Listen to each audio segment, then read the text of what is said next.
चलो question number 1 हो गया। 2 सर फर्स्ट का बी आ रहा सर फर्स्ट में वो वाला दिल्ली वाला बता सर मास आंसर गलत दिया। is वो obtained यूनिट की isolated of water equivalent 1 gram at same temperature। ठीक है ठीक है। now a heater of resistance 420 ohm is put in series 1 ampere current is passed through the temperature of the substance changes with time about temperature। ठीक है तो mass of initially वो कितना है? स्पेसिफिक हीट स्टैंडर्ड ही है, सबका standard ही। Sir वो जो वाटर की दी है वो 1 कैलोरीज पर मिलीग्राम दे दी उन्होंने, पर ग्राम होनी चाहिए थी। पर ग्राम ही तो होती है। उन्होंने पर मिलीग्राम दे दिया, एमजी लिख दिया। ग्राम मानो तो आंसर नहीं आ रहा है क्या? ग्राम मानेंगे तो आएंगे सारे आंसर। तो ग्राम ही है और क्या है। मतलब आगरा के लिए जरूरत नहीं थी, पर दिल्ली की थी। अरे वो जीएम टाइप करने में उल्टे टाइप हो गए। हाँ वही समझ गया ना, वो टाइप करने में जीएम एमजी टाइप हो गया। हाँ आंसर आ रहा था कि नहीं? आगरा दिल्ली आ रहा है। हाँ दिल्ली का बता दीजिए। सर बॉम्बे आ रहा था आगरा की जगह। दिल्ली आगरा आ गया था। चलो ठीक है। आई स्क्वायर आर करंट कितना है बच्चे में? 1 एम्पियर। रेजिस्टेंस कितना है? 420। चलो 420 जूल। तो 2 सेकंड में 420 का ट्वाइस मिला। यहां से यहां तक टेम्परेचर, तो इसका मास m है, उसका वाटर इक्विवेलेंट 1 है। स्पेसिफिक हीट कैपेसिटी आइस की शायद दी नहीं है, नहीं दी ना? नहीं। तो एस आइस डेल्टा टी। ठीक है। दूसरी इक्वेशन यहां से लेटेंट हीट ऑफ आइस दी है 80। तो 420 इंटू 2 से 10 8 second m+1। Specific heat capacity कितनी है? 4200। सर एम आएगा। ओके m वाटर इक्विवेलेंट था 1, तो हाँ m इंटू 80 80 है, सॉरी हाँ 80 कैलोरी पर ग्राम। हाँ दोनों साइड यूनिट कन्वर्ट करना। m into left hand side में सर वो कैलोरी में कर लो। हाँ वो जील में है वो। हाँ ओके उस साइड मैं सोच रहा था उस साइड का 4.2 करना भूल गया। ठीक है तो 10 आ गया ना मास m की वैल्यू। 10 ही आ रहा है। ठीक है अब देखिए heat capacity of the calorimeter is 1। Delhi तो सच्चाई लिखी है। हाँ भाई 1 ग्राम का value of T not 20 second नहीं आएगा, ज्यादा आएगा ये तो काफी। हाँ नहीं 8 है, 8 और 10 सेकंड, ये तो 20 ही आ रहा है मेरा। कैलोरीमीटर का भी तो ऐड होगा। ओके कैलोरीमीटर का ऐड करना, हाँ तो ये कितना बनेगा? 10 + 1 11 ऐसा कुछ बनेगा, 10 से ज्यादा बनेगा सीधी बात है। 20 से बढ़ाएगा। हाँ कैलोरीमीटर ऐड नहीं किया। चलो सेकंड में थर्ड क्वेश्चन।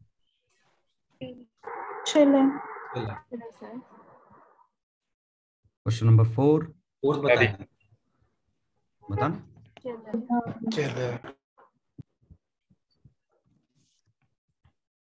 बताना है क्या?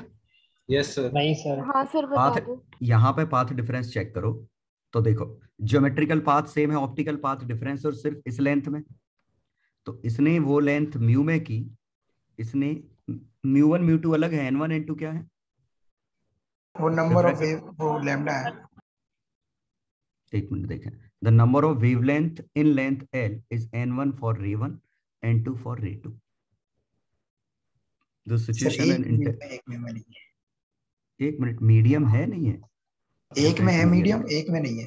हाँ चलो रे, हाँ ओके यही चाहिए था, आइडेंटिकल वेवलेंथ। ठीक है तो इसका लेंथ ये आएगा, पाथ लेंथ आएगी μ-1 इंटू लेंथ, ये डेल्टा बनेगा, जिसकी जरूरत ही नहीं थी। ठीक है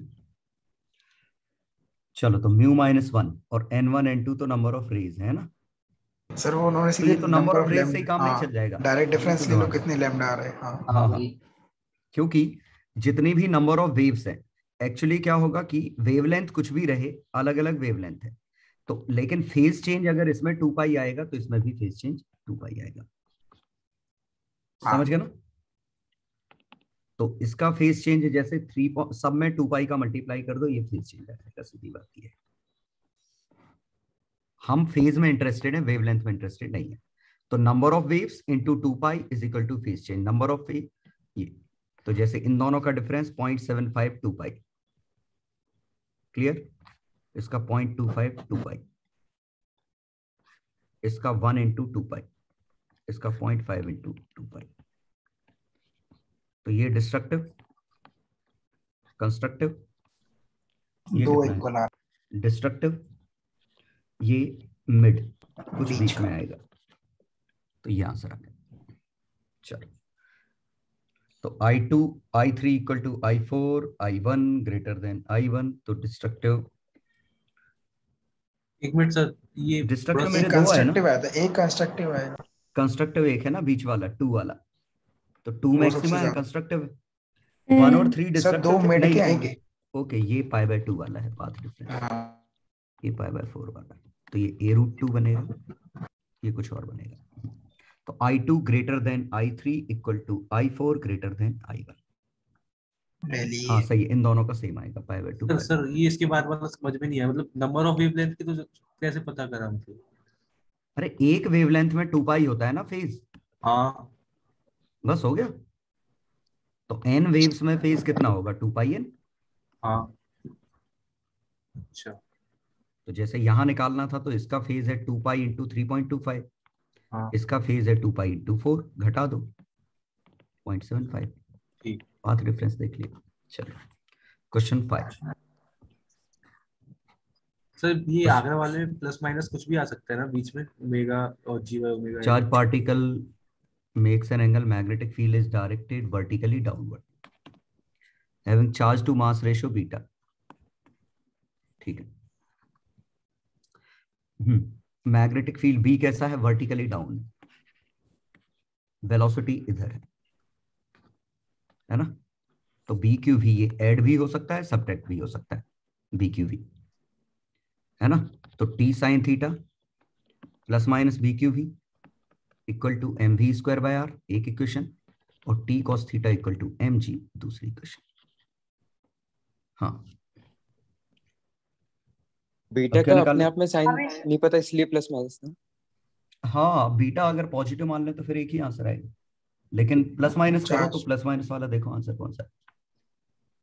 नहीं, बीटा के टर्म्स में है ना सर आंसर। आंसर बीटा के टर्म में आएगा तो बीटा अपने आप साइन ले लेगा। ठीक है,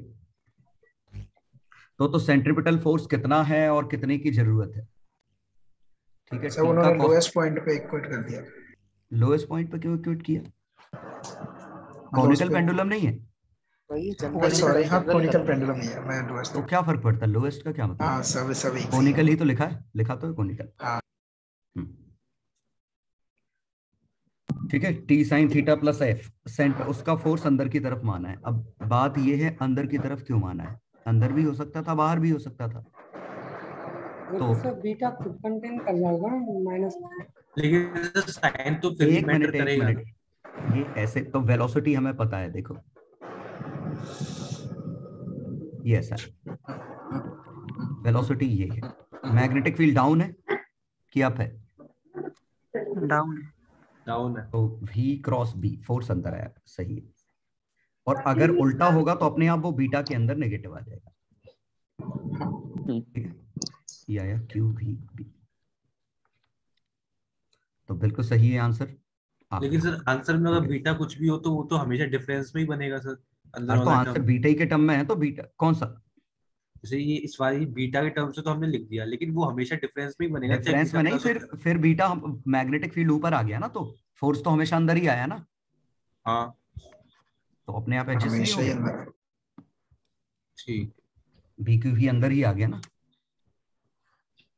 ठीक है, बाकी और कोई दिक्कत था, नहीं, एंगुलर मोमेंटम चेंज हो रहा है इसके अबाउट, डायरेक्शन चेंज हो रहा है। ये देखो L इधर है, L का डायरेक्शन चेंज हो रहा है। चलो क्वेश्चन नंबर 6 चले चिल है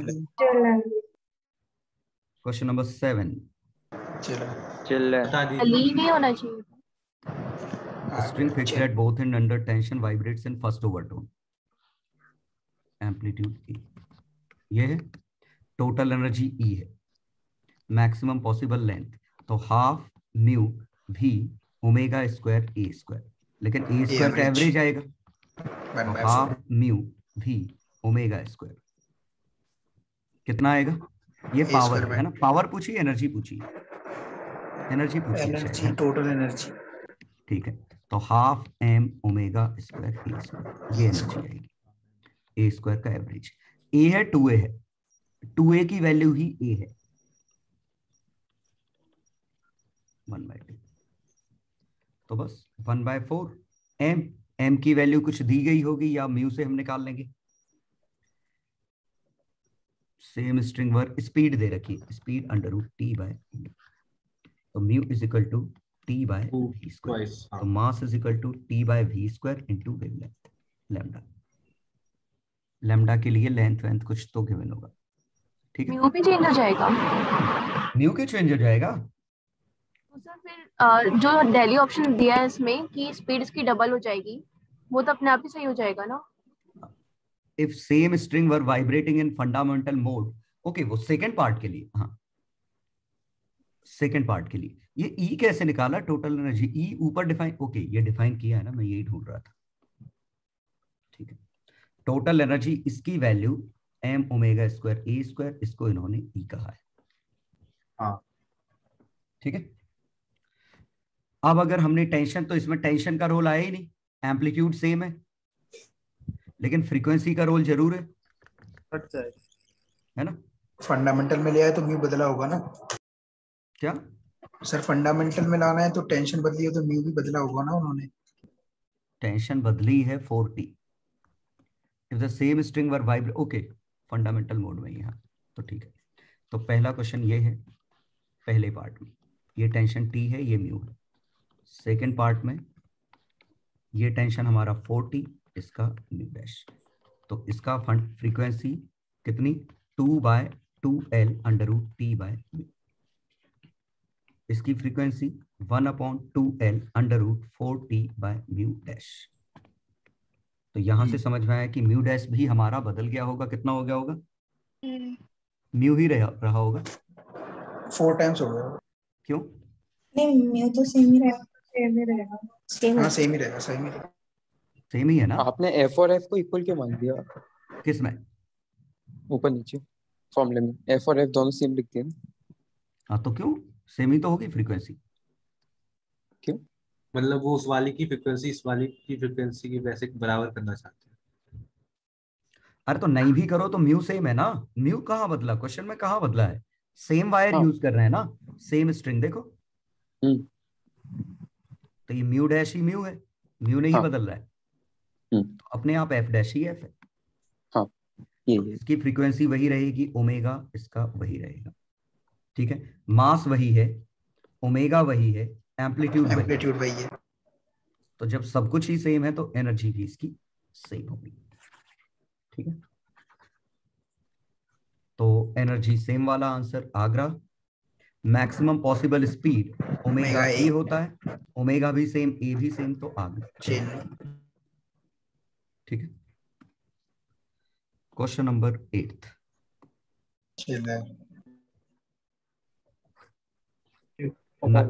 सर 8th वाला आगरा बता हमने अंडर रूट म्यू से क्यों नहीं बोला था वेलोसिटी उसमें? हमने ओमेगा ए से क्यों बोला? क्या उसमें under root T by particle, अरे पार्टिकल वेलोसिटी पूछी थी, वेव वेलोसिटी नहीं थी। अच्छा अच्छा। is heated electrically by 12 watt heater, the cylinder rises uniformly from 25 degree Celsius to 5 minute and finally becomes constant to 25। पहले रूम टेम्परेचर है 15, तो इसका भी था 15, अब ये 15 है, 15 से कितना हो गया इसका 25, टाइम कितना लगा 5 मिनट, नहीं कितना, and finally rises uniformly to 5 minute and finally becomes constant 45। 15, अब ये कांस्टेंट है, ठीक है। तो यहां पे जो पावर लॉस होगी वो पावर कितनी 12 वॉट के बराबर आ गई होगी, equal to power of heater. समझ गए? इस केस में स्टडी स्टेट आ चुका है, और पावर लॉस लिखते तो K टाइम्स कितना 45 - 15 पे डिपेंड कर रहा है, इक्वल टू 12। इनिशियल पावर 0, इस समय पावर k टाइम्स 25 माइनस 15। ठीक है, P3 इसकी वैल्यू 12 लिखी है, तो k टाइम्स 30 की वैल्यू 12 है, तो k टाइम्स 10 की वैल्यू 4 होगी। नहीं, ये डिफरेंस तो सही है ना। k टाइम्स 30 की वैल्यू 12 है, तो k टाइम्स 10 की वैल्यू 4 वॉट है।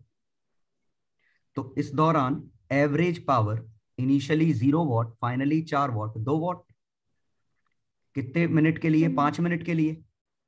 तो एनर्जी लॉस हम इस दौरान लिख सकते हैं, इस इंटरवल में 5 मिनट, 2 इंटू 5 मिनट।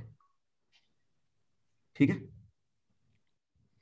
चलो देखते हैं ये पूछा भी है कि नहीं। स्पेसिफिक हीट ऑफ कैपेसिटी अपन को मिल जाएगा, मास दे रखा है 0.5।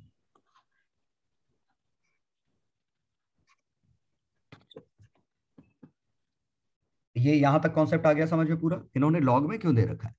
ओके, आंसर लॉग में है, इसीलिए हमें वो लॉग वाला लॉजिक लगाना पड़ेगा। मुझे पहले ये देख लेना चाहिए था कि आंसर लॉग में है। ठीक है, क्योंकि ये सब लॉजिक कब है, कब काम करते हैं? जब वो एवरेज वाला छोटा इंटरवल होता है और एवरेज वाला लॉजिक लगाते हैं। तो लॉग वाला है, तो हम अब देखेंगे, इंटीग्रेट करना पड़ेगा। चलो, स्पेसिफिक हीट कैपेसिटी, तो रेट ऑफ कूलिंग हमें पता है ms डेल्टा टी, तो becomes constant the specific is proportional to excess temperature. Okay, Newton's law लगाना है। Rate of loss of heat to the surrounding at 30 degree Celsius is 6 watt. ये तो हम direct लिख सकते हैं, ये पावर वाला तो लॉजिक अभी भी सही है, याद होगा। और मैंने बताया था ये के और के अलग अलग होते हैं। ठीक है, के डैश। ये जो क्वेश्चन लिखा है ना, हाँ, इसमें आपने जैसा भी बताया, इसमें इंटीग्रेट करना पड़ेगा। इसमें जैसे ऑप्शन में ln का टर्म दे दिया तो समझ में आ रहा था इंटीग्रेशन करना पड़ेगा। नहीं, आंसर में बहुत बड़ा अंतर नहीं आता, दोनों लगभग एक से होते हैं। दोनों लगभग एक से। टाइम तो 5 मिनट दिया है ना, ज्यादा टाइम हो गया ये तो। टाइम से मतलब नहीं है हमें, टेम्परेचर डिफरेंस से मतलब है। तो हम एवरेज ले तो रहे हैं इनिशियल और फाइनल का। हाँ, ठीक है, चलो बॉम्बे आया समझ में। बॉम्बे क्या है? वही जो हमने अभी किया था कि k टाइम्स 45 माइनस 15 12 वॉट है, तो k टाइम्स 30 माइनस 15 कितना है? तो ये हमें पावर मिल गई। क्लियर? अब इस दौरान अगर एनर्जी लॉस पूछी होती तो एवरेज पावर इनटू टाइम करते, रफली सेम आंसर आता। Rate of loss of heat to the Chennai बिल्कुल गलत है, दिल्ली का मीनिंगलेस है। अब बात उठी स्पेसिफिक हीट कैपेसिटी कैसे निकालेंगे। तो यहां टाइम दे रखा है, कहां दे रखा है, कहां दे रखा है? 12 वॉट हीटर सेकंड वाली लाइन में। हाँ, 5 मिनट ही, 5 मिनट ये दे रखा है ना। तो लॉग के टर्म में ही लिखना पड़ेगा आंसर, क्योंकि तभी हम एग्जैक्ट। तो बहुत जल्दी इंटीग्रेट हो रहा है। इंटीग्रेट आसानी से हो रहा था इंटीग्रेट। हाँ हाँ, के की वैल्यू निकाल लेंगे ना, क्योंकि k टाइम्स 45 माइनस 15, इसकी वैल्यू कितनी थी? 12, तो k की वैल्यू 12/30।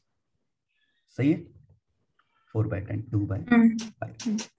तो पावर dq/dt लॉस, ये कितना आ गया? 45 से गेन कर रहा है, पूछा नहीं हालांकि ये है ना, पूछा है, क्योंकि नेट पावर आएगी 45 से गेन करेगा किसी भी समय, t-15 इंटू के से लूज करेगा, ये आएगा। अगर हम लिखते इसको,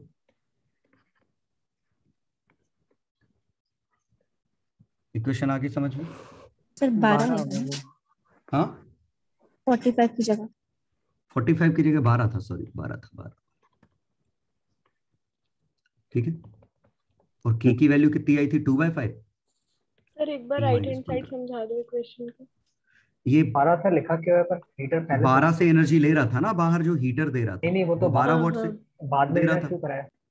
बाहर का सराउंडिंग का 15 डिग्री है, इसका t है, तो इसका अच्छा, नेट पावर गेन कितना आएगा? 12 gain minus minus k t minus t not. और k की वैल्यू यहां से उठा के छाप दी, समझ गए? हाँ सर। t नॉट की वैल्यू 15, और यही ms/dt है। ठीक, अब दोनों तरफ इंटीग्रेट करके हटा दो उसको, सर इनकेस हमें डिफरेंशियल सॉल्व नहीं करनी है तो न्यूटन्स लॉ से अप्रोक्सीमेट आंसर करके लगा दें। हाँ अप्रोक्सीमेट आएगा, लेकिन अब वो लॉग वाला लगाना है कि नहीं लगाना है, फिर तो वो बात वही होगी ना। हाँ मतलब 3/2 के आंसर लॉग में नहीं टर्म होता ना, चेंज तो हो हम जाए। बिल्कुल एवरेज से ही करते हैं जैसे हम करते हैं, पूरा ठीक। क्वेश्चन वैसे ही सॉल्व करते हैं। ठीक है।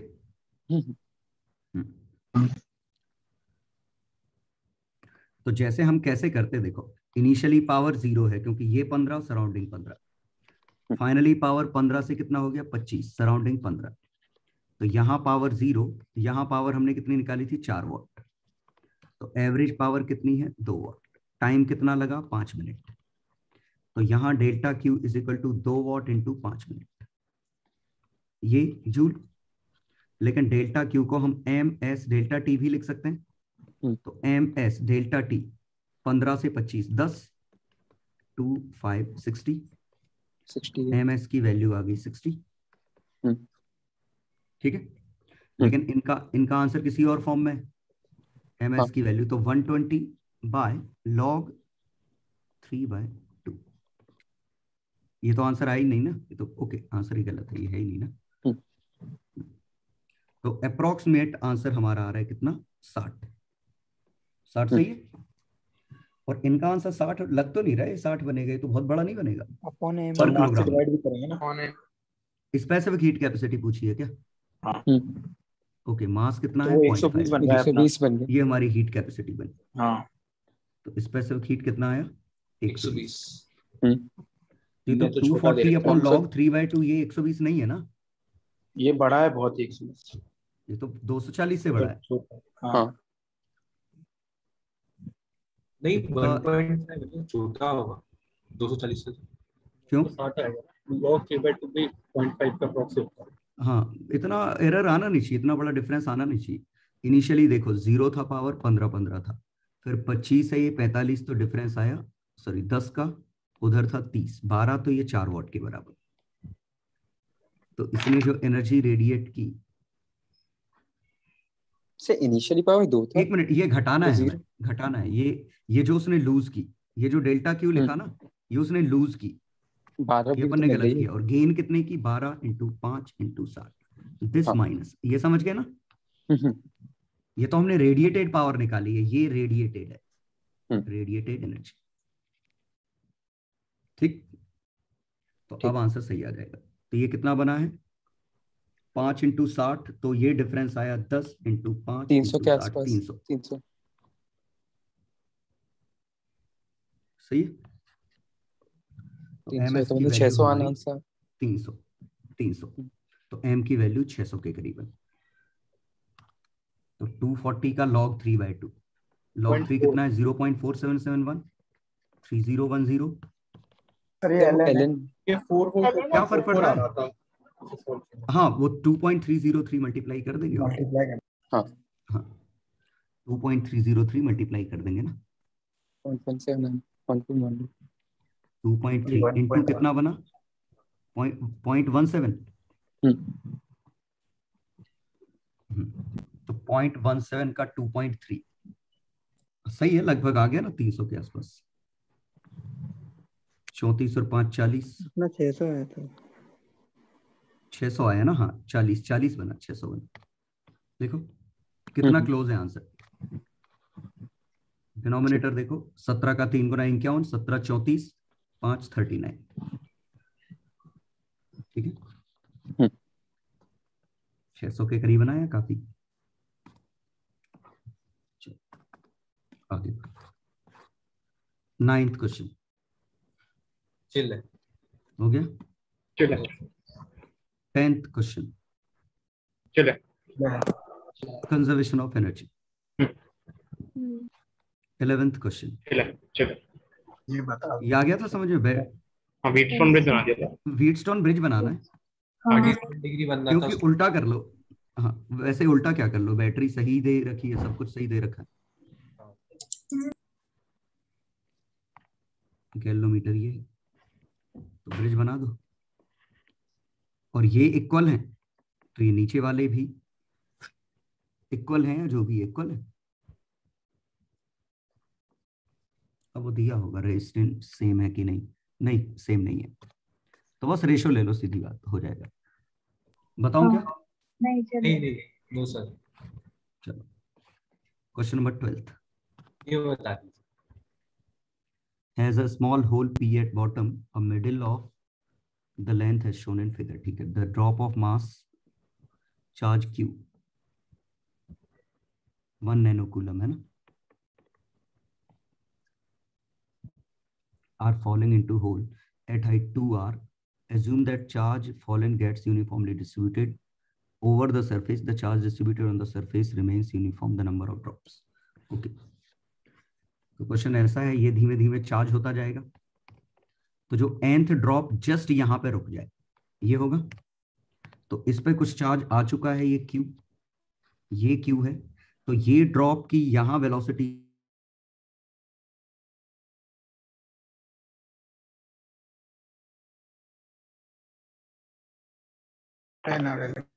2k lambda by into Q log h plus r by r। ये समझ में आया? इसका वर्क पोटेंशियल डिफरेंस से तो आएगा नहीं, ई डॉट डी आर से आएगा, तो 2k लैम्डा ये, and this should be equal to 0। और लैम्डा की वैल्यू क्या पूछा है इन्होंने, कितनी ड्रॉप्स अंदर जाएंगी? ठीक है, तो लैम्डा की value n times q uniformly distributed है by length. 2 pi r 4 pi R क्या है? 2 pi r नहीं है एरिया। तो 2 पाई आर क्यों आएगा? Total charge by total length. ठीक ठीक ठीक ठीक, समझ गए ना? हाँ हाँ, सिग्मा निकालते हैं, समझ गए। तो सिग्मा के टर्म में लिखते तब करते हैं। चलो आ गया, ये इसमें छाप दो। सर अगर QE equals to n times of mg कर रहे होते, नहीं n times of QE equals to mg कर रहे होते तो वो गलत। वेलोसिटी भी तो आ गई, तो वो वेलोसिटी आ गई ना तब तक, तो वो तो अंदर चली जाएगा ना। नहीं, अगर इस सिलेंडर का QE इतना फोर्स इतना अच्छा हो जाए कि mg को बैलेंस कर ले। बिल्कुल बिल्कुल, तो मान लो तुम्हारा यहाँ पे फोर्स बैलेंस हो गए, QE और mg बैलेंस हो गए, mg और QE, लेकिन तब तक यहां से यहां तक तो mg बड़ा था, तो वेलोसिटी ले चुका है, तो ये तो अंदर घुस ही जाएगा ना। तो हमें वहां पे जस्ट वेलोसिटी 0 करनी है, फोर्स 0 नहीं करना है। मतलब इक्विलिब्रियम में नहीं लाना, जस्ट रोकने से रोकना है, मतलब यहां अंदर घुसने से रोकना है। दैट्स व्हाई हम वर्क एनर्जी थ्योरम यूज करते हैं, जैसे वो उसमें स्प्रिंग वाले में होता था, स्प्रिंग वाले क्वेश्चन में। क्वेश्चन नंबर 13 हो गया। ये नहीं, एक बार बता दीजिए, इसका पता नहीं। ये नीचे व्हील का मासेस लेना है नहीं लेना है? नहीं लेना, फ्रिक्शन भी नहीं कर। Block B rest on a smooth rollers of negligible mass, तो ये तो प्योर ट्रांसलेशन है विद 2 किलोग्राम। तो इस क्वेश्चन को तो हम सीधे ऐसा मान सकते हैं, ऊपर तो इधर तो रफ होगा, नहीं तो क्वेश्चन बहुत आसान हो जाएगा। इधर तो रफ है दोनों। Magnitude of horizontal force in which, कहां? दोनों साइड। ओके, ऊपर भी रफ है। हाँ, ऊपर भी रफ है।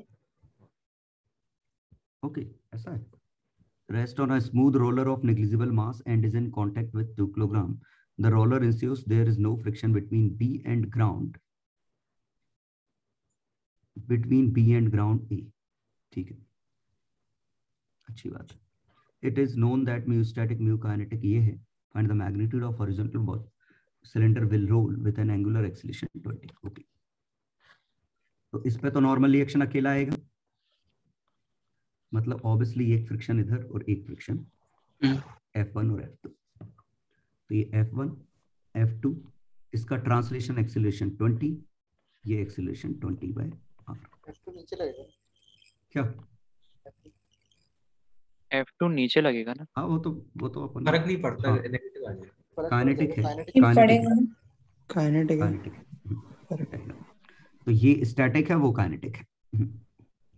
चलो, और इस वाले के लिए तो इस पे सिर्फ नॉर्मल रिएक्शन वर्टिकल तो लिखना नहीं है, इस पे फोर्स F और इसका एक्सीलरेशन भी 20।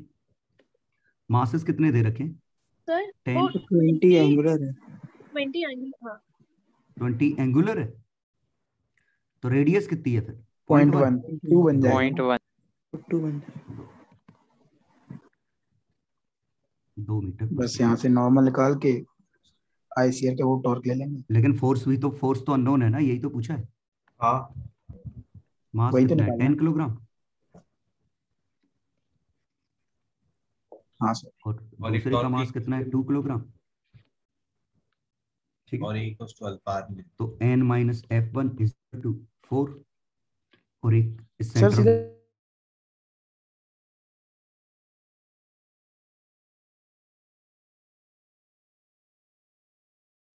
बोलो। सर सीधे टॉर्क ले लें आईसीआर के अबाउट। आईसीआर के अबाउट सीधे टॉर्क ले लें? हाँ ले सकते हो ना। क्योंकि F2 भी नोन है, N भी नोन है। ठीक है, N मतलब F के टर्म में ले लिख सकते हो। देंगे। अब मुझे पता नहीं क्या पूछा है, F1 पूछा है, F2 पूछा है या 4C पूछा है? खाली 4C फोर्स ही पूछा है, फोर्स ही पूछा है। 4C पूछा है तो n और f में एक रिलेशन इसके अबाउट ले लेंगे अगर, तो ये F2 की वैल्यू हमें पता है म्यू एन है। ठीक है, वैसे ये म्यू एन लिखते थे तो मैक्सिमम फ्रिक्शन होती थी ना, क्या? म्यू एन जो लिखते थे। हाँ तो स्लिपिंग के केस में तो मैक्सिमम ही है ना, ये वाला पॉइंट यहाँ तो गारंटीड स्लिपिंग है ना। हाँ यहाँ रोलिंग है। हाँ तो यहाँ फ्रिक्शन म्यू एन ऊपर वाले एन से छोटा कुछ है, भी हो सकता है, पता यहाँ पक्का म्यू एन के बराबर है। अच्छा Obviously ये ऐसा, काइनेटिक, ठीक है, ये स्टैटिक। हाँ समझ गया। अच्छा वो नीचे म्यू एन से छोटा, ओके ओके डिपेंड करेगा, हाँ ठीक है समझ गया। हाँ ठीक है। वो लास्ट में चेक लगा लेंगे ना, इक्वेशन लिख ही लेते हैं वो भी। तो normal reaction n minus F1 लिख चुके हैं। सेंटर ऑफ मास के अबाउट टॉर्क की इक्वेशन लिख लें। तो सेंटर ऑफ मास के about torque F1 minus F2 R is equal to I alpha. तो F1 माइनस F2, मास कितना है 2, तो 1 इंटू अल्फा की वैल्यू 20 बाय आर स्क्वायर, तो 20 बाय आर स्क्वायर 2 बनेगा। ये आ गया समझ में क्या किया?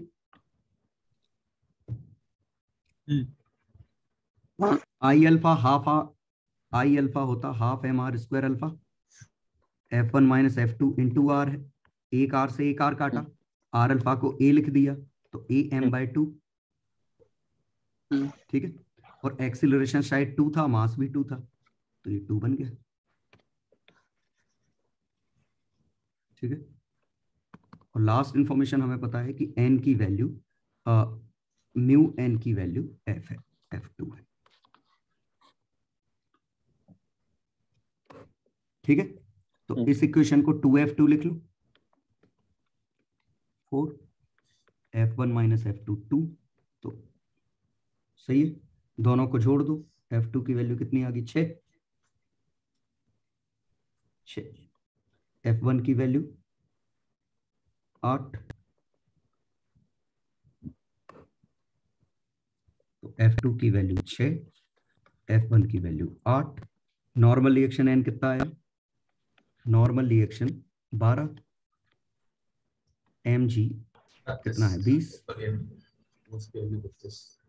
अब देखो 20 है तो 10 अवेलेबल था, बिल्कुल अलाउड है, सब कुछ सही है। ठीक है, लफड़ा नहीं हुआ, समझ गए ना? हाँ ठीक है, क्योंकि म्यू 10 अवेलेबल था तो ओके। ठीक है,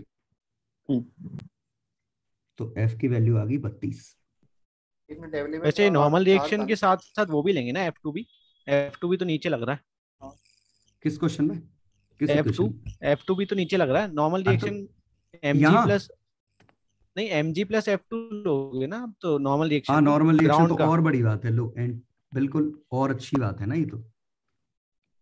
हाँ ये तो और अच्छी बात है, बिल्कुल सही है कि F2 नीचे लेंगे। और F2 कितना है हमारा?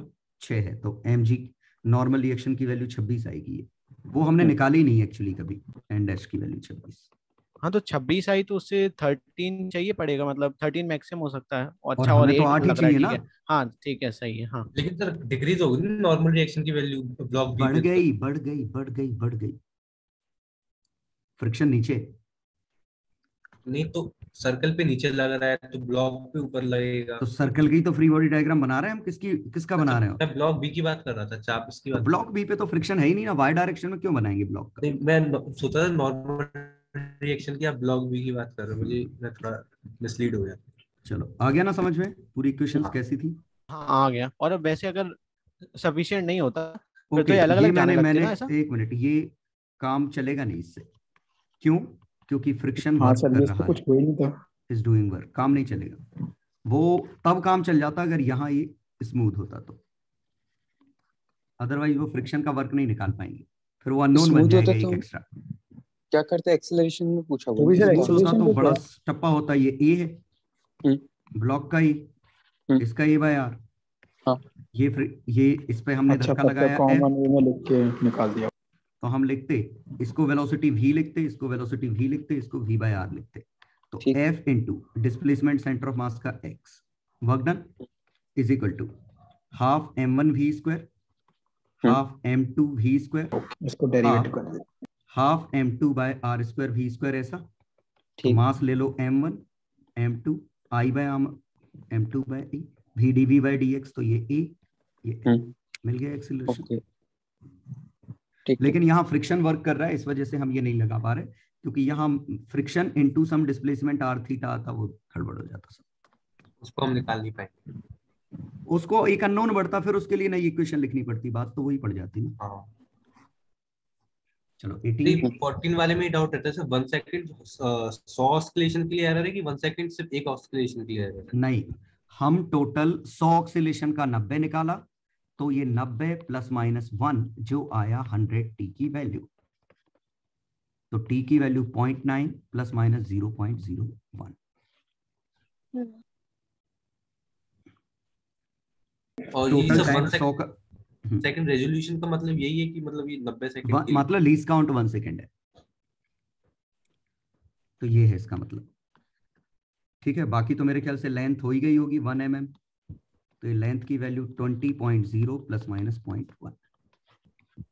लीस्ट काउंट तो एक टाइम इंटरवल के लिए डिपेंड होगा ना?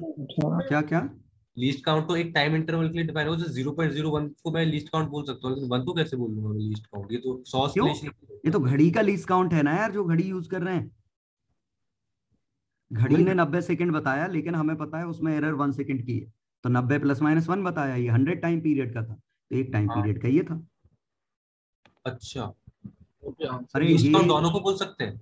ये पक्का इलस्ट्रेशन में करवाया गया होगा, ये वाला हाँ, ये करवाया जुगाड़ यूज करते हैं कि हाँ, हम इसमें करवाया। एक सिंगल टाइम पीरियड ना निकाल के मल्टीपल टाइम पीरियड निकालते हैं, सो दैट एरर हमारी गिर जाए। अगर तुमने एक टाइम पीरियड निकाला होता तो 0.9 प्लस माइनस 1 आ जाता, 100% से भी ऊपर एरर आ जाती। ठीक है, 15 क्वेश्चन। आंसर गलत दिया उसका। आंसर गलत दिया है सर उसका। परसेंटेज एरर पूछा है, बहुत छोटा है। डेल्टा एल बाय एल 0.1 इसका 0.5% है, इसका या 1 बाय 90 इंटू 100 इसका 1.1% है। तो एल बाय जी तो क्या है, दुगना भी करना पड़ेगा। हाँ हाँ, जी का कैलकुलेशन है directly proportional to L by T square, time period का डबल करना पड़ेगा। सर अगर एक्चुअल में 18 2.27 आया ना, वो 89 के लिए कुछ उन्होंने 72 आ रहा था, 72 2.7 कुछ आया, तो यहाँ तो बिल्कुल सही लिखा है। वो 89 की पूछी है वैल्यू एक्चुअली में आंसर के साथ। ओके ओके, तो आया ना 2.7%। हाँ हाँ ठीक। अगर एक्चुअल में 80% आ रहा था तो पूरा सॉल्व करना पड़ता। एक्चुअल में क्या, तो 18% आंसर आता अपना। हाँ, तो फिर लॉग अलाउड ही नहीं था ना 18 पे। तो 18 इतना बड़ा नहीं आएगा ना, इतना बड़ा आएगा तो फिर तो इस फॉर्मूले में छापना पड़ेगा हमें, पहले की वैल्यू अब की। लेकिन लीस्ट काउंट का केस है तो छाप नहीं सकते, तो अब हमारे पास मजबूरी होती यही करने, तो बड़ा परसेंटेज भी होता तो भी हमें यही करना पड़ता इस क्वेश्चन में। अदरवाइज हम वैल्यू छापते तो L1 G1 T1 फिर T2 निकालते, तो L2 कहाँ है हमारे पास। ठीक है, हाँ सही बात। इतना बड़ा थोड़ी आएगा कि हम बाइनोमियल से करते। अच्छा, आपने बोला लीस्ट काउंट का कैसे था, वही करना पड़ता, मतलब क्या था इसका? क्या आपने अभी बोला ना कि लीस्ट काउंट कुछ और, तो हमें वही करना पड़ता, मतलब बड़ा भी होता तो। हाँ हाँ, और कोई ऑप्शन ही नहीं ना। तो L2 को तो वही मान लेते ना, नहीं मानते L2 L1 को? दोनों की अगर ये है परसेंटेज एरर, अगर ऑप्शंस में बड़ी होती तो क्या करते, तो बड़ी होती तो हम ऐसा कर सकते थे कि टाइम पीरियड की value 2 pi under root L by G है, G is proportional to L by T square. तो हम क्या करते हैं, एक बार ये L plus delta L T minus delta T whole square, ये जी की एक वैल्यू आती मैक्सिमम। हाँ ऐसे करते, फिर बस बाइनोमियल नहीं लगाते हम, ऐसा आएगा नहीं लेकिन कर, final minus initial upon initial, है ना। ठीक। चलो क्वेश्चन नंबर 16 एक बार बता दीजिए। क्या था, ये वेलोसिटी v से जा रहे थे, अचानक ब्रेक लगा दिया। ओके हाँ ये अपना वर्क एनर्जी थ्योरम लगा।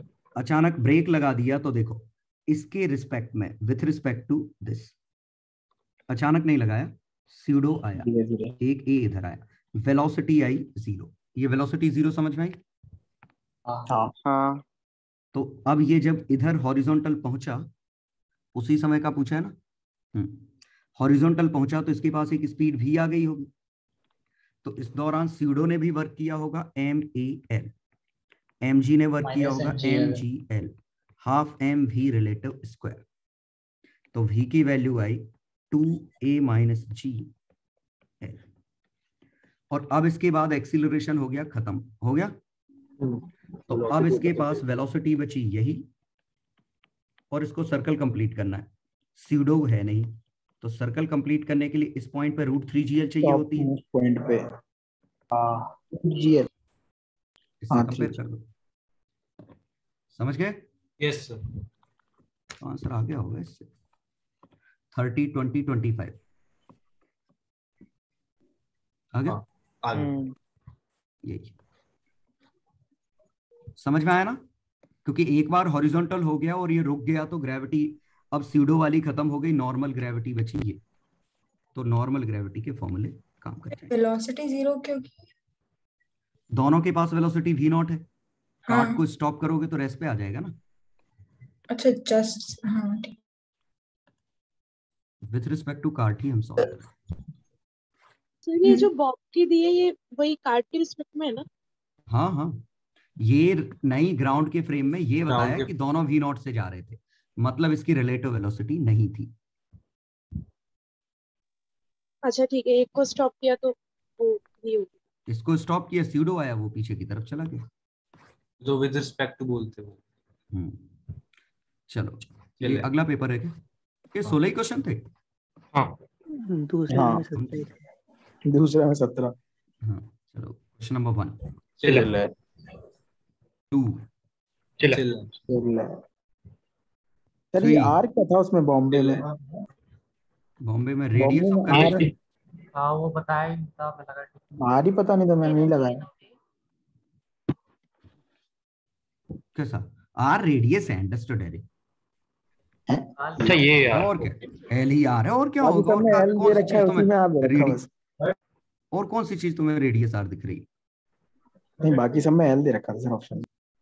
आर है वो तो अंडरस्टूड है, वो L L L radius of curvature R आ गई, वो छोड़ो वो सब।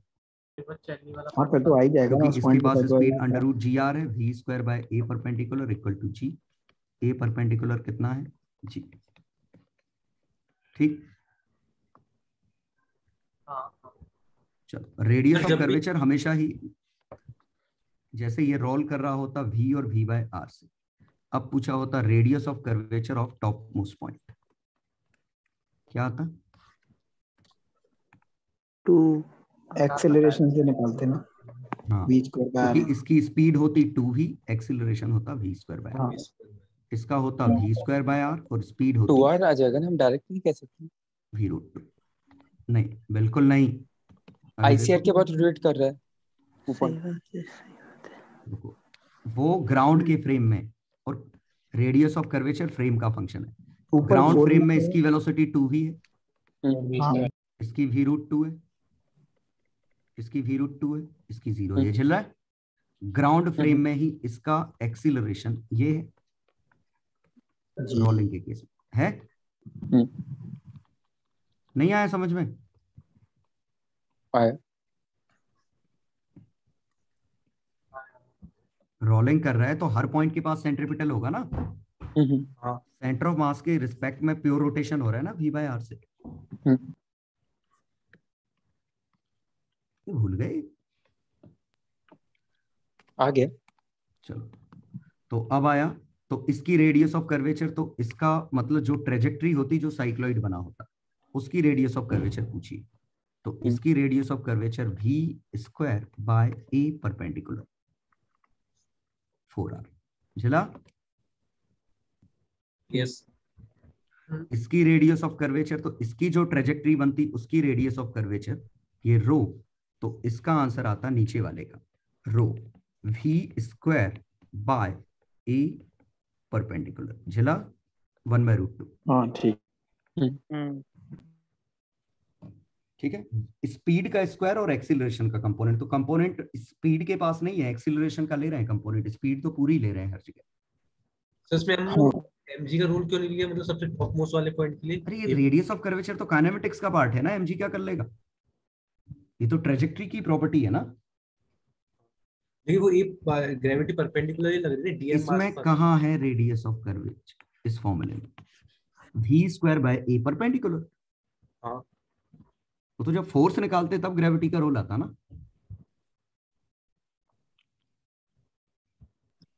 वो ग्रेविटी तो वैसे भी कट जाएगी ना नॉर्मल रिएक्शन लेते ना। ये ग्रेविटी कहाँ से चर्चा चल रही है इसमें? ग्रेविटी सर वो ये बोल रहा है कि v square by r perpendicular है वेलोसिटी के नीचे की डायरेक्शन में। हाँ। तो mg भी नीचे ही आता, वो ये बोल रहा है। तो फोर्स है ना यार। हाँ वो कट जाएगा ना। अरे कट जाएगा नहीं, फोर्स का रोल ही नहीं आएगा कोई। काइनेमेटिक्स का क्वेश्चन है। क्वेश्चन ये समझो, इसमें जरूरत है क्या मुझे ग्रेविटी देनी थी? नहीं। चलो वैसे भी मास dm है ना बहुत छोटा। v स्क्वायर बाय mg के उसमें ये आ रहा है। v बाय r, मैंने इसका लोकस बनाया, लोकस कर्व ये आया। हाँ। क्या कर्व की इक्वेशन लिखने के लिए मुझे ग्रेविटी की जरूरत है? नो। वो तो मैथमेटिकली डिफाइन हो जाएगा। हाँ। और रेडियस ऑफ कर्वेचर अगर मैं उससे नहीं निकालता, इस फॉर्मूले से निकालता, तो क्या कहीं ग्रेविटी आई? नहीं आई। तो रेडियस ऑफ कर्वेचर तो ज्योमेट्री है। अगर आपकी ट्रेजेक्ट्री डिफाइन हो गई तो रेडियस ऑफ कर्वेचर अपने आप मिल चुकी है, हमें मतलब नहीं है ग्रेविटी क्या है। हाँ वो ट्रेजेक्ट्री क्या है उसको ग्रेविटी इन्फ्लुएंस कर सकती है, लेकिन चूंकि मैंने दे ही रखा था v और v बाय r कांस्टेंट है सब कुछ,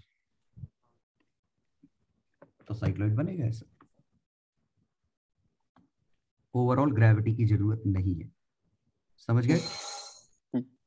इसमें एक अल्फा का भी रोल लेते मतलब क्वेश्चन ऐसा है, देखो और अच्छा क्वेश्चन ये बोलता हूं कि मान लो ऐसा होता कि एक पार्टिकल के पास स्पीड v है, एक्सीलरेशन a है,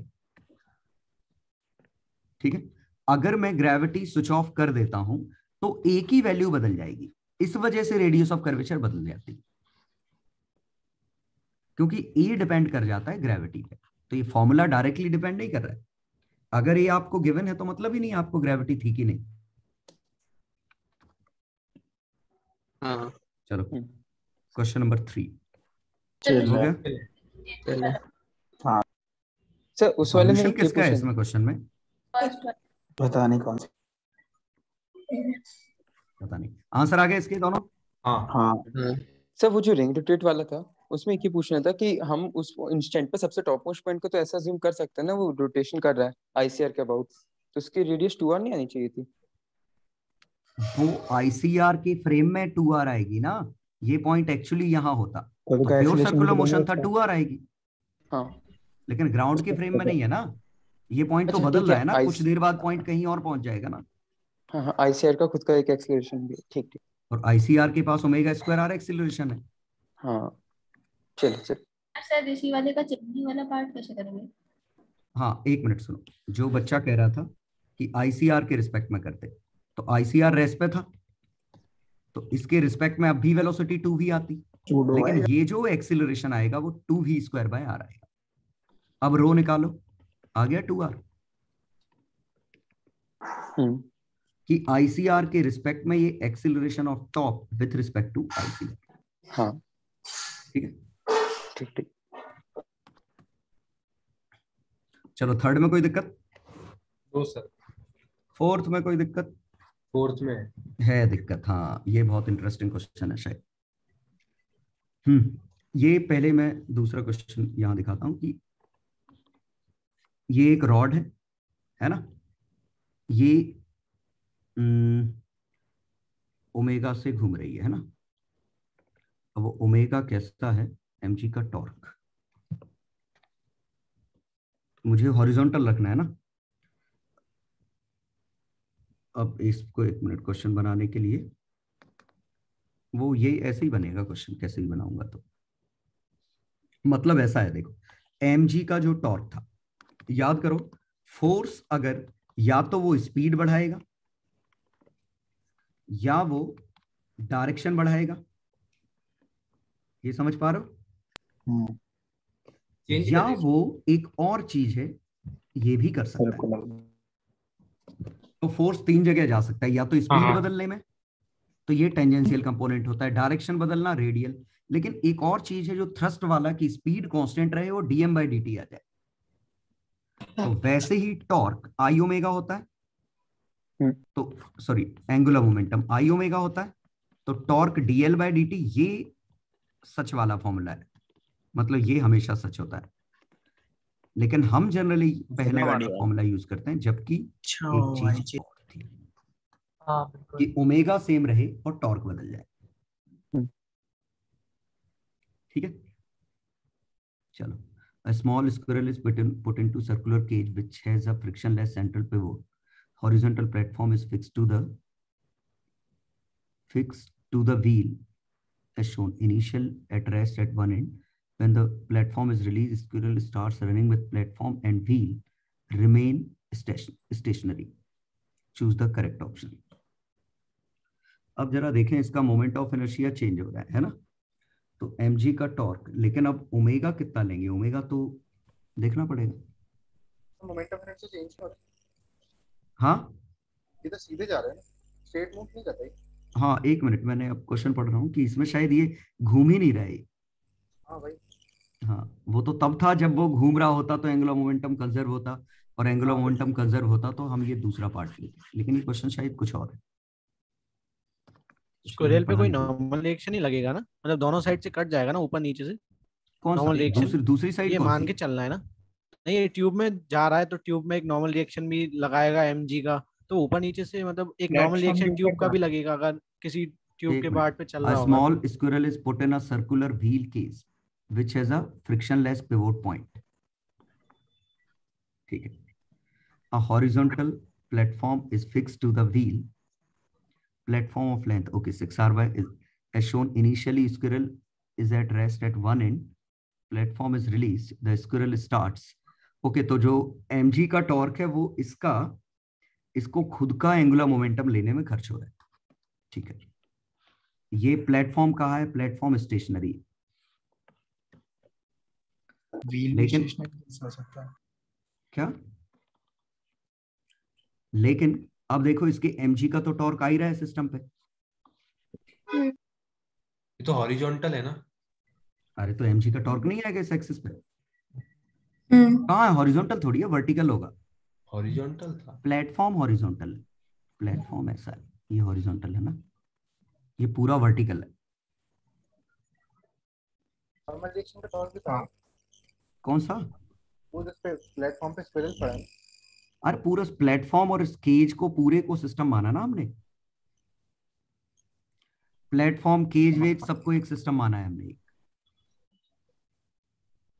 ठीक है, ओके ओके, हर चीज को एक सिस्टम मान लिया, केज प्लेटफॉर्म स्क्विरल सिस्टम माना। तो सिस्टम पे एक mg का टॉर्क आ रहा है, अगर ये डिस्टेंस यहां से सेंटर पे x है तो टॉर्क कितना आ रहा है, mg इंटू x, और ये dl वेक्टर बाय dt के बराबर होना चाहिए। अब जरा इसका एंगुलर मोमेंटम उसके अबाउट कितना है, तो इसकी स्पीड हमने मानी v, परपेंडिकुलर डिस्टेंस माना 4r/5, a मान लेते हैं, बाद में a की वैल्यू चलते हैं। परपेंडिकुलर डिस्टेंस a है, स्पीड v है, तो ये d/dt ऑफ mv, तो ma बाहर निकला, dv/dt mgx। तो rate of change of speed कितना मिला इसका, gx/a। इसी को vdv/dx लिख सकते हैं, dv/dt को। वो SHM ही हो। SHM। ठीक है।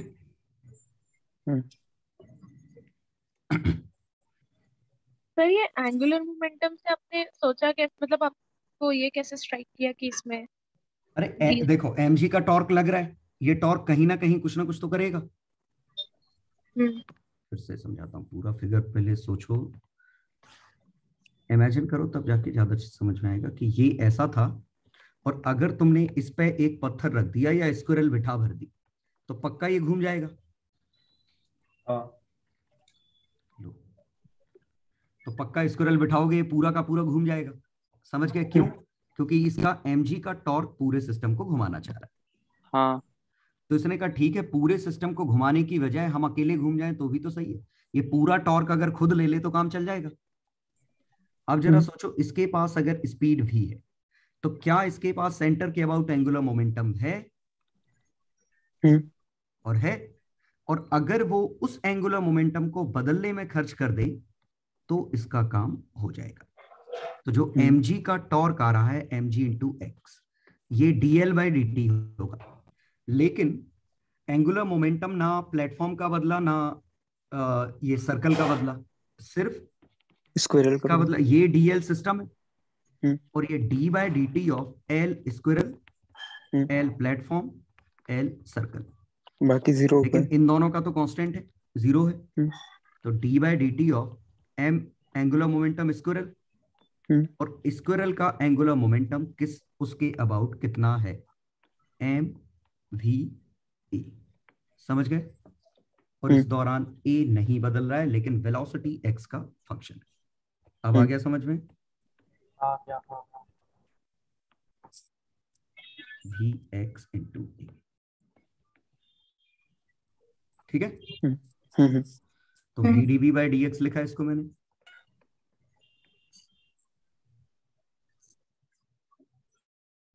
लिख सकते हैं। एक्चुअली dx/dt की वैल्यू -v है ना?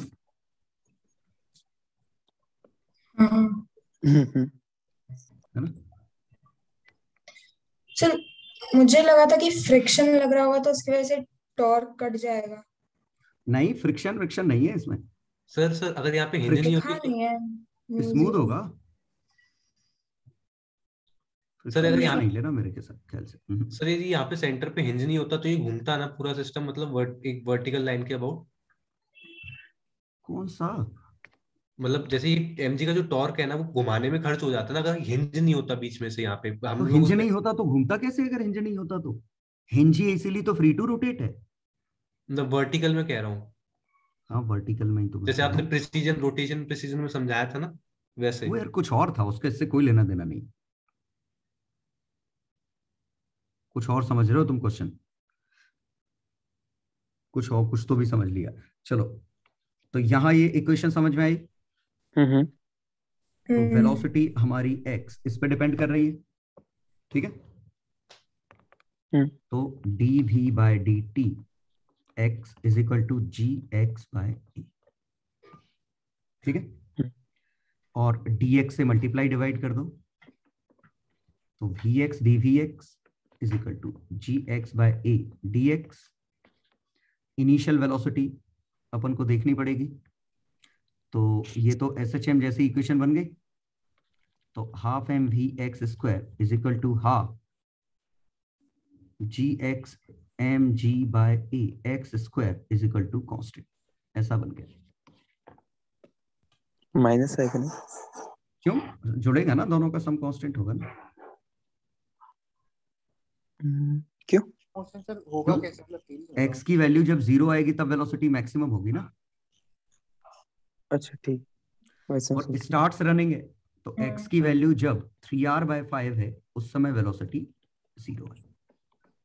ये अप्रोच नहीं आई समझ में? क्या लिखा मैंने? नहीं, इंटीग्रेशन करने पे तो एक तरफ नेगेटिव आ रहा है। अरे कहाँ नेगेटिव आएगा? इंटीग्रेशन करेंगे एक लेफ्ट साइड ले जाएंगे तो बीच में नेगेटिव। हाँ, तो वो dx जो v dx by dt को माइनस vx लिखेंगे ना।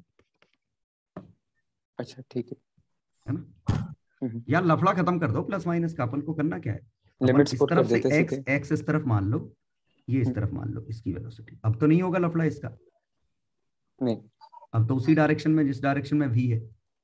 सही बात। ठीक है, तो अब हम जब इक्वेशन छापेंगे ना तब हम ठीक कर लेंगे। जैसे gx बाय a है, ये v dv बाय dx है ना, dx हम इधर ले गए। अब जब हम इंटीग्रेशन छापते तो v स्क्वायर बाय 2, यहां बनता ga by x square by 2। ठीक है, अब प्लस माइनस हम यहां से अंदाज लगा लेंगे, या फिर लिमिट पुट करेंगे तो अपने आप चीजें सही हो जाएंगी। अपने आप सही हो जाएंगी। या तुम ये तो समझ में आ ही गया था एसएचएम है तो दो चीजों की सम कांस्टेंट है। ठीक है, तो v square by 2 plus g by a 2 x square equal to constant. ये क्वेश्चन बना। ठीक है, बेहतर है हाफ एम वी स्क्वायर से करो तो ज्यादा आसान है।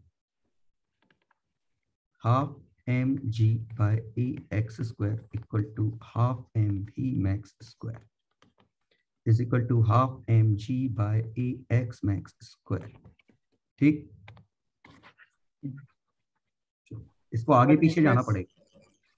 मतलब एसएचएम होगा कैसे, आगे पीछे घूमता रहेगा? ये आगे पीछे जाएगा, उधर दौड़ेगा फिर इधर दौड़ेगा। अरे ये आता था यार बचपन में, वो चूहा दौड़ता था, पता नहीं देखा होगा, मेले में आता था। एक्सपेरिमेंट होता था। हाँ रैट वाला, हाँ रैट इधर से उधर दौड़ता रहता था और ये हॉरिजॉन्टल बना रहता था। चलो तो आ गया इक्वेशन समझ में। ये सर हमने x इसलिए लिया ना क्योंकि हम लोग वो सेंटर से डिस्टेंस x लेंगे, मतलब हमने सेंटर से हमें x मैक्स की वैल्यू पता है। x मैक्स की वैल्यू कितनी है 3r बाय 5। और यहां से कंपेयर करो तो v मैक्स की वैल्यू मिल जाएगी, या यही एम्पलीट्यूड है। तो v मैक्स की वैल्यू यहां से मिली, कितनी बनी mm g by a under root x max. तो ओमेगा की value root g by a, time period 2 pi by omega. चलो maximum acceleration omega square A. Omega कितना है g बाय a, एम्पलीट्यूड कितना है 3r बाय। थोड़ी अलग, तो स्मॉल a की वैल्यू अपनी कुछ और है ना। ठीक है, हाँ ठीक है। स्मॉल a की वैल्यू 4r बाय 5 है ना। हाँ हाँ ठीक है, तो 3/4 वाला मैक्सिमम एक्सीलरेशन होगा। देखो दिल्ली सही है, मैक्सिमम स्पीड 4/5 बिल्कुल सही बॉम्बे, मैक्सिमम स्पीड बस बॉम्बे दिल्ली। आ गया ना क्वेश्चन समझ में। सर हमने टॉर्क तो सेंटर से लिया था हमने mgx, तो जो स्क्वायर का जो मोमेंट ऑफ इनर्शिया है वो हम लोग mx plus moment of inertia से नहीं लिया हमने, mvr ट्रांसलेशन का इसके अबाउट mvr नहीं होगा। हाँ अच्छा ठीक है अब आ रेट इन केज, पता नहीं उसको कुछ कहते हैं, या ये काफी पॉपुलर है, मैं नाम भूल गया इसका जो ये चालू हो गया गाना एक तो यार बिंग वो चालू तो हो गया था सर मुझे, बिंग वो तो सर वो था ना कि वो एक ही जगह पे घूमता रहता था, मतलब वो उसको घुमाता रहता था आगे पीछे। नहीं ये भी दो, एक वो घूमता है और एक इसमें ये आगे पीछे दौड़ता है।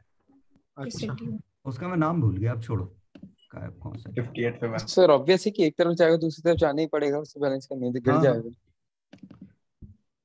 चलो तो अपन आगे कहाँ, इस पे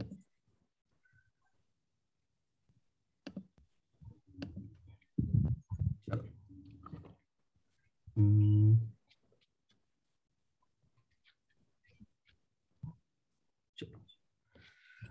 गैलरी घुमा ली हमने, हाँ गैलरी घुमा दी।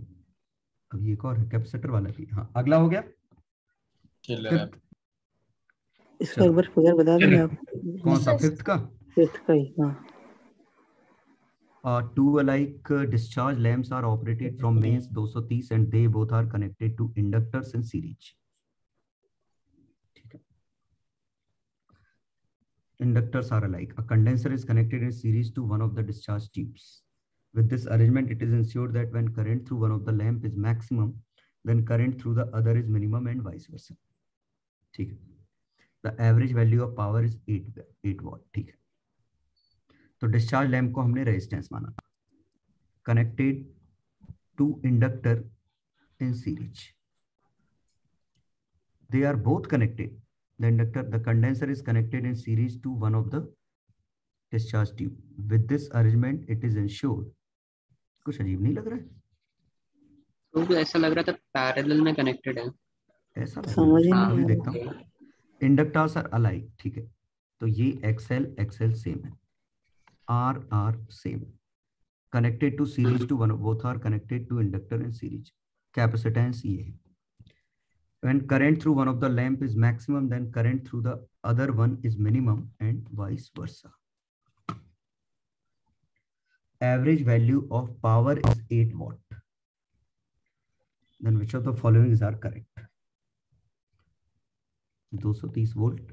अगर हम यही माने एक minute, they are both connected to inductors in series. तो अलग अलग माने है ना. Inductors are alike. The condenser is connected in series to one of the discharge tube. ठीक है, ऐसे ही. हाँ, तो अब इसमें इस तरह का होगा. तो दोनों का वोल्टेज सेम है. अब इन्होंने कहा करंट एक में मैक्सिमम है तो दूसरे में मिनिमम है. मिनिमम मतलब 0 है. तो एक सर्किट ये है, दूसरा सर्किट ये है. ये वोल्टेज का फेजर है. कैपेसिटिव हो और 1 इंडक्टिव. अब ये पाई का चेंज मिनिमम मतलब नेगेटिव में मिनिमम मान रहा हूं. तो ऐसा हो. और ऐसा तभी हो सकता है जब XC की वैल्यू 2XL हो. नहीं, 90 डिग्री का गैप होना चाहिए. मिनिमम मतलब मैग्नीट्यूड ही है. हाँ भाई, 90 से लीड करे, एक जितने से लीड करे, जैसे एक 45 से लीड करे तो एक 45 से लैग कर जाए. ऐसा हो सकता है. पॉसिबिलिटी कई है. तो 90 डिग्री का दोनों के बीच में फेज डिफरेंस है. तो ऐसा किया हमने. ये वोल्टेज है. तो 2 का ग्राफ ऊपर होगा, 1 का ग्राफ नीचे होगा. इनमें आएगा 90. तो ये थीटा, ये 90 माइनस थीटा. ठीक है. और थीटा की वैल्यू 2 के हिसाब से tan थीटा XL/R है. और यहां से tan 90 minus theta XC minus X, ये XC होना चाहिए. करंट किस में लीड कर रहा है? हाँ, तो ये XC माइनस XL है. और ये हमारा XL/R है. आया समझ में? मल्टीप्लाई कर दो 1 and 2 को. तो tan थीटा cot थीटा मर गए. तो XC minus XL into XL is equal to R square. ये आ गया.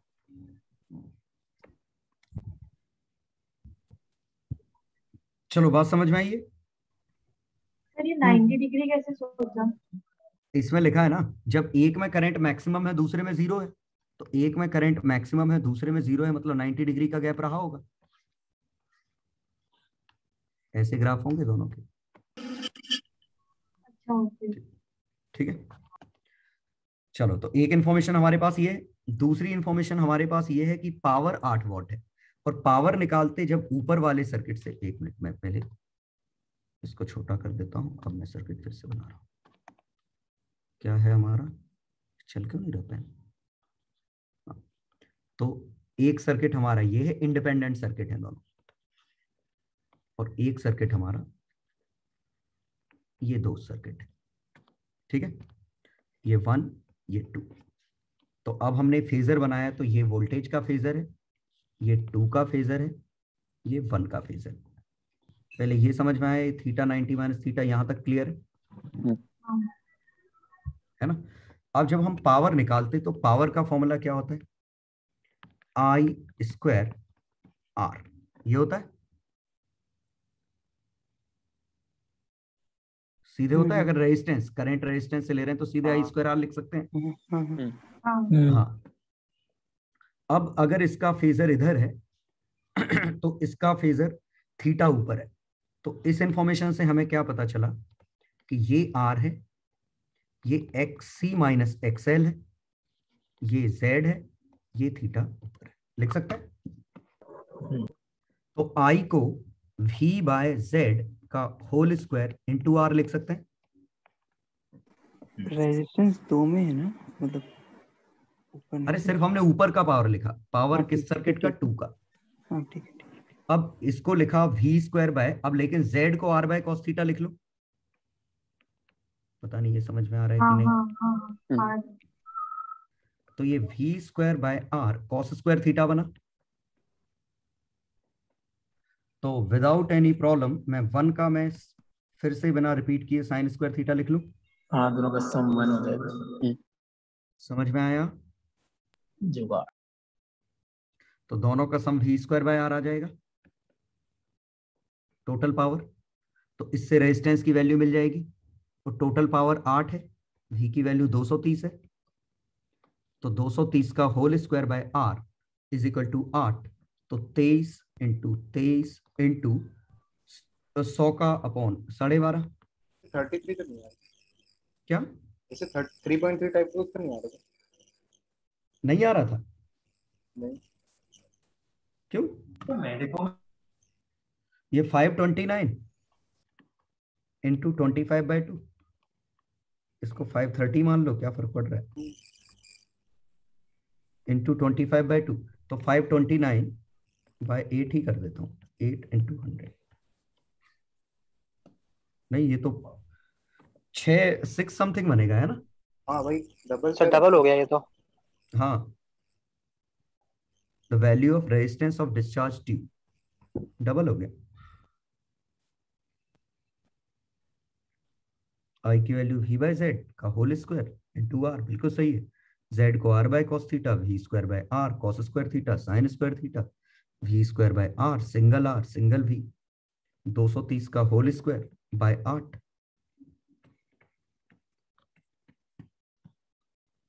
ये बना।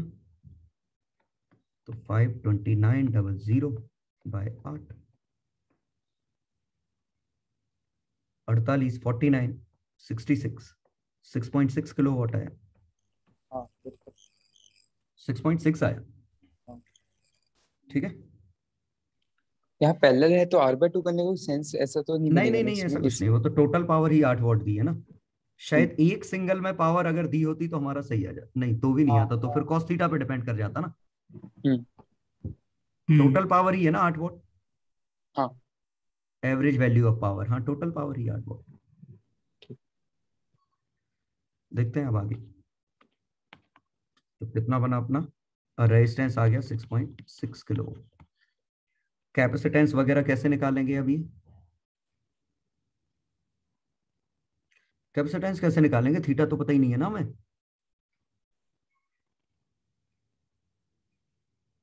लफड़ा नहीं हो गया? हाँ वही मुझे पता है क्या लग रहा है, 8 वोट दोनों की इंडिविजुअली तो नहीं है, तो 45 ऊपर हो गया हो। नहीं, मतलब क्योंकि इंफॉर्मेशन कम पड़ गई अब हमें। हाँ सब तो यूज कर लिए, अब कुछ बचा कहाँ हमारे पास। वो थीटा कैसे निकालेंगे हम, क्योंकि उसी से उम्मीद थी, वो तो जोड़ने पे मर ही गया। कॉस स्क्वायर साइन स्क्वायर जुड़ गया, पावर आ गई। अब क्या करेंगे, थीटा नहीं पता। अब अगर मैं इंडिविजुअली मानूं, ठीक है, तो एक की पावर आएगी 4 वॉट। इससे देखता हूं, तो करंट स्क्वायर इनटू वैसे अगर एवरेज पावर दी है तो ऊपर वाले सर्किट में नीचे वाले सर्किट में दोनों में सेम होगी। नहीं, ये क्यों मान लिया? क्योंकि ऊपर कैपेसिटर और उसका नहीं जैसे। तो अगर 1 मिनट में देख रहा हूं, करंट अगर मैं बराबर मान लूं दोनों जगह, ठीक है, दोनों जगह करंट का मैग्नीट्यूड बराबर मान लूं, मतलब पावर 8 वॉट इंडिविजुअल है। तो जो V square by R cos square theta, ये भी लेकिन ये यहां कंट्राडिक्ट कर जाएगा। इससे एक ही पॉसिबिलिटी है कि थीटा 45 है।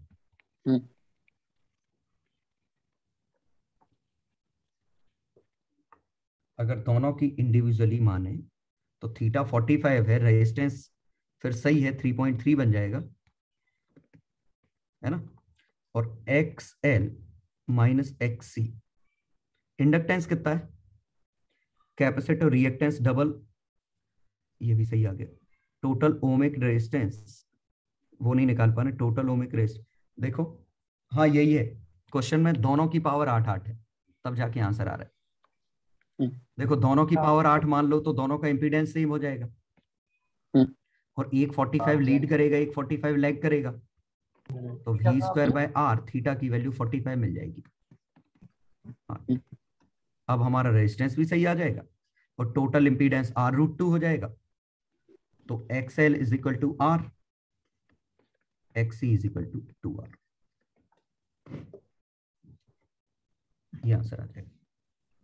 तो हैंस प्रूव क्या नहीं सॉरी, तो क्वेश्चन में थोड़ी इंफॉर्मेशन दिक्कत है ना, लेकिन अप्रोच समझ में आ गई क्वेश्चन की क्या थी।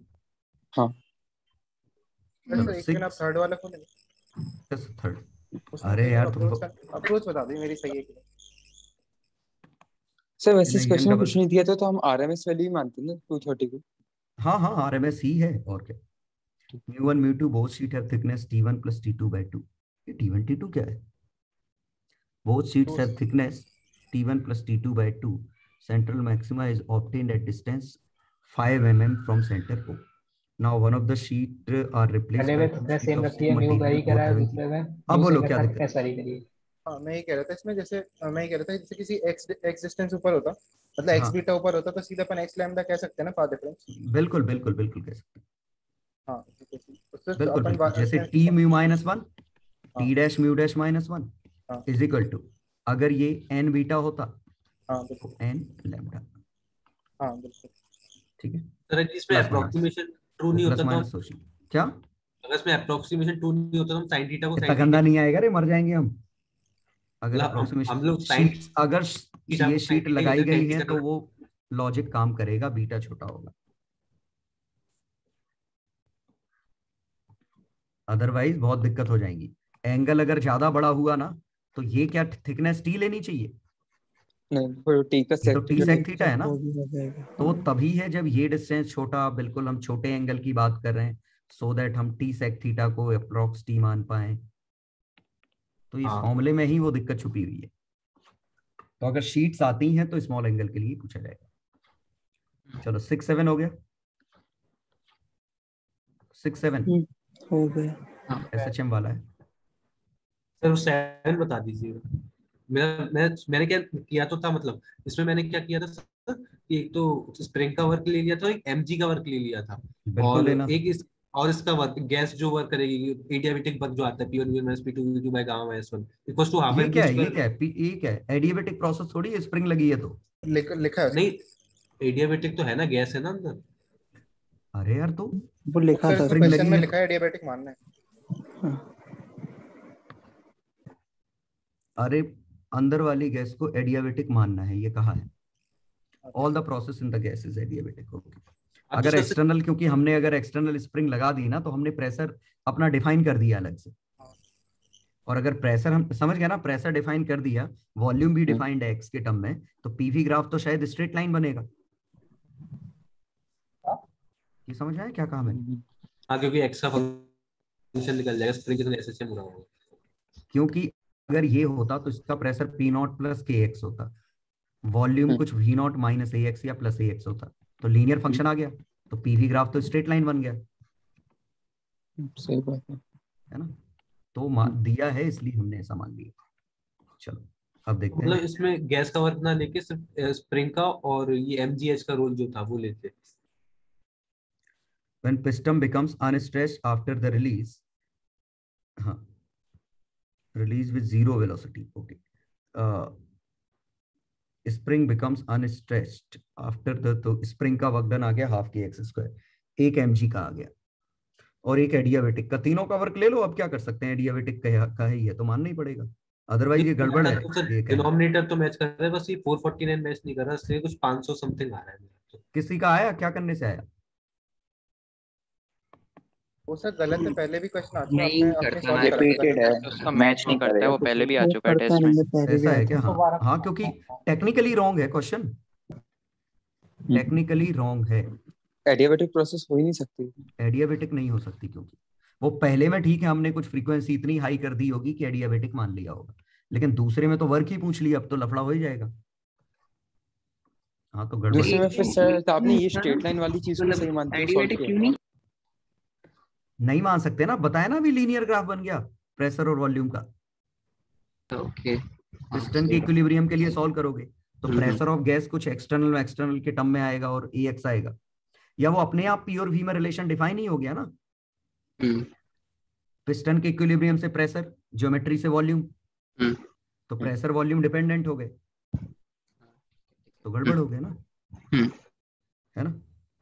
वैसे ही अब अगर हम एडियाबेटिक ना माने तो कैसे करते, ये बाहर वैक्यूम है, क्या है, P0 वैक्यूम है बाहर, बोला वैक्यूम बाहर वैक्यूम आ, इधर बाहर क्या भरा है, बाहर कुछ वैक्यूम है।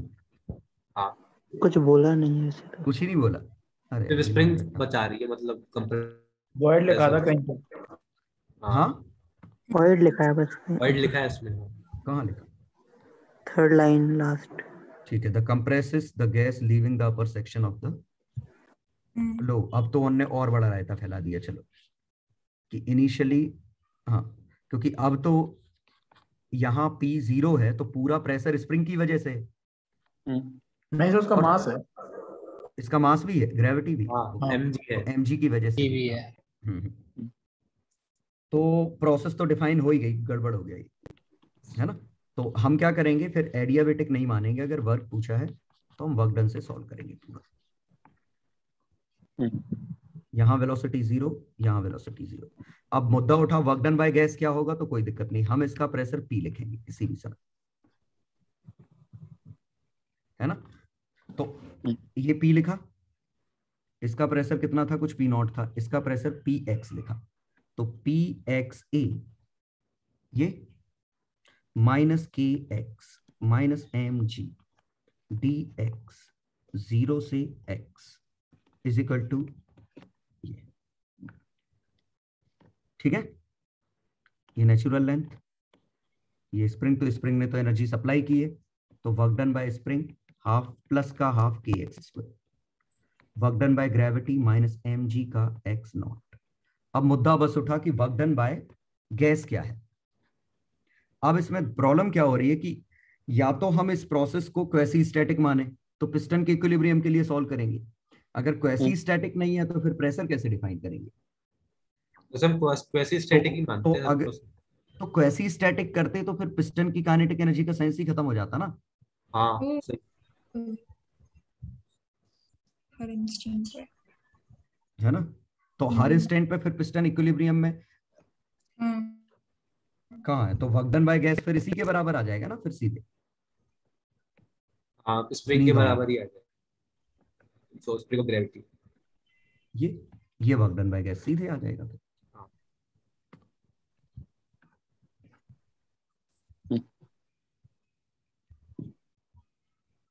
तो फिर पिस्टन की वेलोसिटी पूछी है, वही लफड़ा हो गया ना कि क्वेसी स्टैटिक नहीं है। तो क्वेश्चन ये इन्होंने पता है कैसे बनाया है, वो मैं समझा देता हूं कैसे बनाया।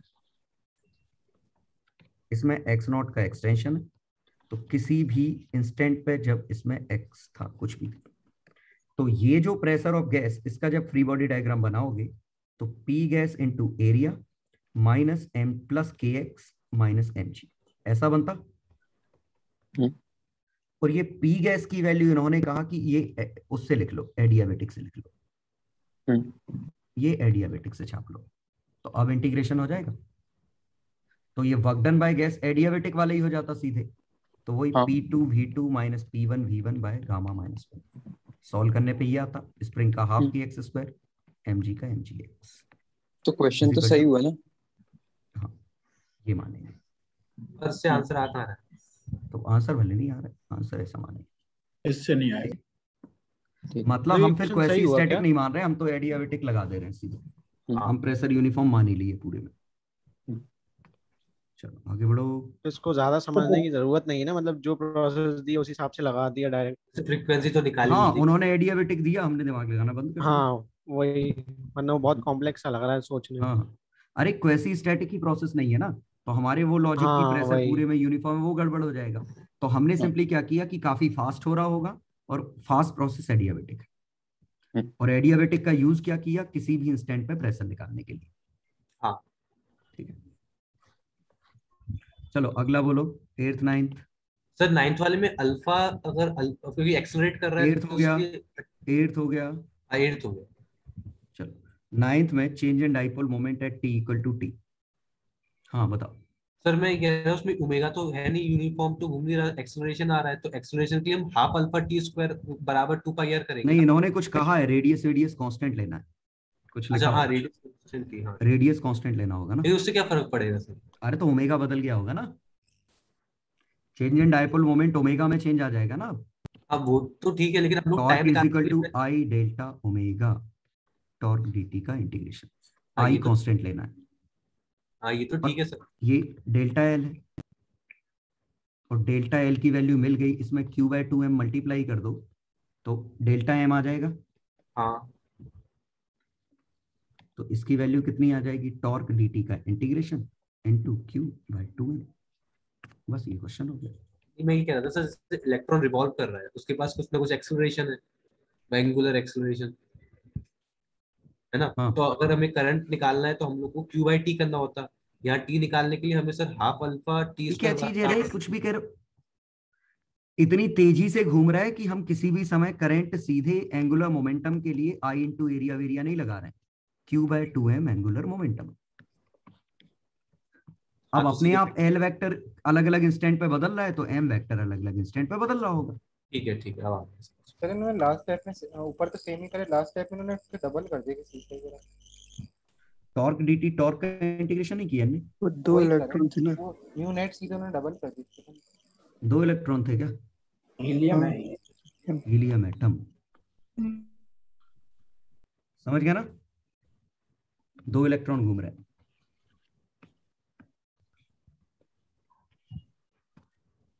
इसमें इलेक्ट्रिक फील्ड का डायरेक्शन, क्या इलेक्ट्रिक फील्ड का डायरेक्शन कैसे दिखेंगे? उससे हमें डायरेक्शन से क्या मतलब है, मैग्नीट्यूड में चेंज देखना है ना। 8th वाले में पूछा ना। The helium atom is placed in a region where magnetic field is increasing with time. One of the electron is shown in here. तो मैग्नेटिक फील्ड बढ़ रहा है, इलेक्ट्रॉन के पास वेलोसिटी इधर है, ठीक है। तो मैग्नेटिक फील्ड का घटाना चाहेगा तो इसकी स्पीड बढ़ जाएगी। अपोजिट में करंट आ जाएगा तो कम कर समझ गए ना, क्योंकि B अगर आप बढ़ा रहे हो, B इंक्रीज कर रहे हो, तो इसमें करंट B के अपोजिट आना चाहिए, और करंट ऐसा जनरेट होना चाहिए, और ऐसा करंट बढ़ेगा जब इस नेगेटिव की यहां स्पीड बढ़ेगी, और स्पीड बढ़ेगी तो फोर्स ऐसा आएगा, और फोर्स ऐसा आएगा तो इलेक्ट्रिक फील्ड इधर आएगा, ठीक है। और वैसे भी हमें तो इसकी जरूरत भी नहीं थी ना। ये बताओ, अगर तुम्हारा डॉट बढ़ रहा है तो डायरेक्ट इलेक्ट्रिक फील्ड नहीं लिख सकते क्या? Half R D R field cross supporting आएगी ना, तो half R dv by dt की डायरेक्शन मिल गई ना हमें सीधे, opposite to electrons motion, opposite direction to. अब देखो क्या है, the induced electric field is in direction opposite to that of velocity, बिल्कुल सही है। And its dipole moment is in direction opposite, सही है, डाइपोल में नेगेटिव इधर जा रहा है, हो गया ना। सर अपन इलेक्ट्रिक फील्ड लेकिन डीएल के डायरेक्शन में लेते थे ना, और डॉट किसने कहा, किसने इलेक्ट्रिक फील्ड डीएल कहां से आ गया भाई इसमें? ये था ना, ये आया था ना। और डायरेक्शन हम अलग से देखते थे कि ये सपोर्ट कर रहा है कि नहीं, कि ये मैग्नेटिक फील्ड को सपोर्ट करेगा कि अपोज करेगा, इसकी वजह से आने वाला करंट, ये हम इंड्यूस्ड करंट की डायरेक्शन से देखते थे, पैरेलल टू इंड्यूस्ड करंट।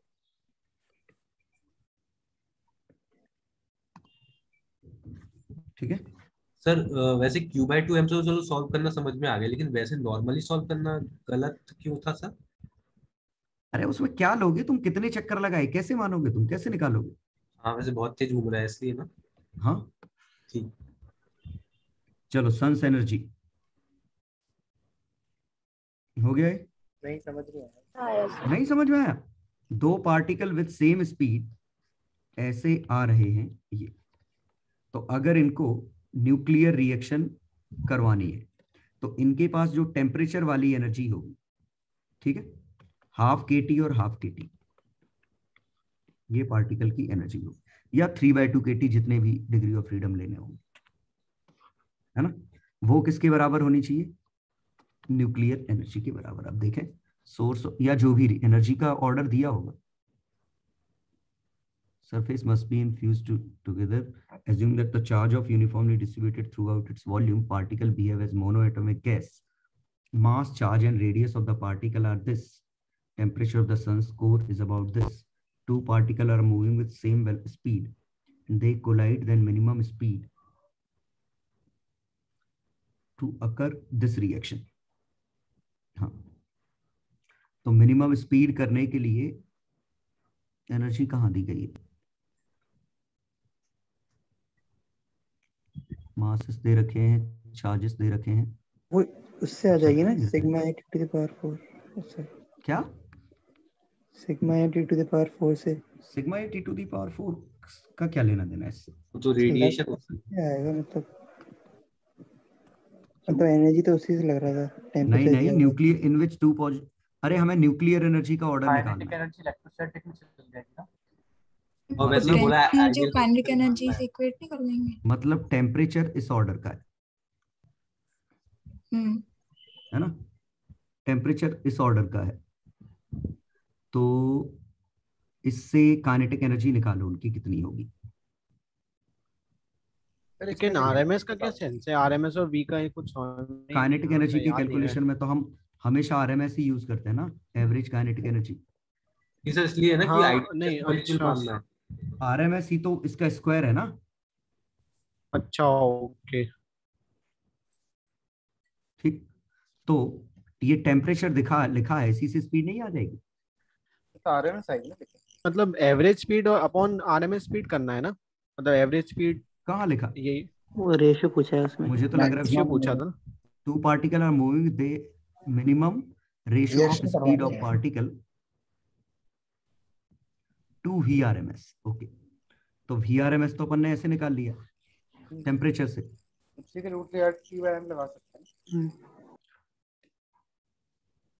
हाँ वही, तो इनडायरेक्टली रूट थी RT/m speed of particle to VRMS। तो VRMS ऐसे निकाला, और स्पीड कैसे निकाली? पोटेंशियल को काइनेटिक चार्ज वार्ज दे तो रखा है, चार्ज देखो ये दे रखा है, ये तो देखा दिया तो था, यही तो चाहिए था। तो पोटेंशियल को काइनेटिक में कन्वर्ट करो, इसके पास स्पीड भी, इसके पास स्पीड भी, तो half mv² plus half mv² is equal to k q1 q2/2r। इससे v आया, इससे RMS आया, दोनों इक्वेशन से सॉल्व कर दो। तो इससे नहीं आ रहा है क्या आंसर? बट सर मास की एनर्जी के लॉस अपने ये क्या करा मास एनर्जी लॉस कहाँ से आ गई इसमें? न्यूक्लियर रिएक्शन हो गई। क्वेश्चन में लिखा है ना RMS। नहीं उसमें वो तो अलग पार्ट है ना, न्यूक्लियर रिएक्शन। अरे यार क्वेश्चन ऐसा है, क्वेश्चन ही नहीं आया समझो। ये v और v थी, फाइनली ये टकरा गए, तो यहाँ पे वेलोसिटी जस्ट 0 हो गई। पहली चीज आई समझ में, इससे v निकल आया एक पार्ट, और सन के कोर पे ये कोलिजन हो रहा है, तो इस टेम्परेचर की वजह से हम निकाल सकते हैं VRMS 3RT/m। ये आपने पहला जो लिखा है वो न्यूक्लियर रिएक्शन कराने लेते हैं।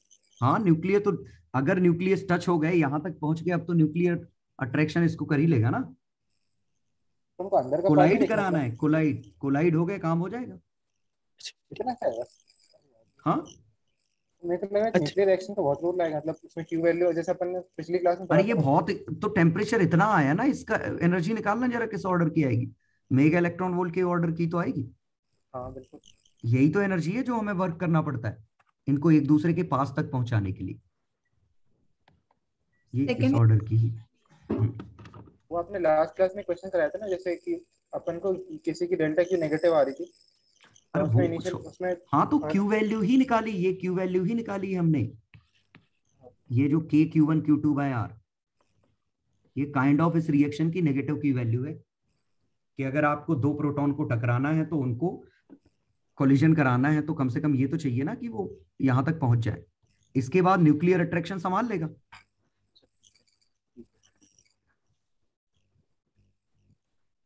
ठीक,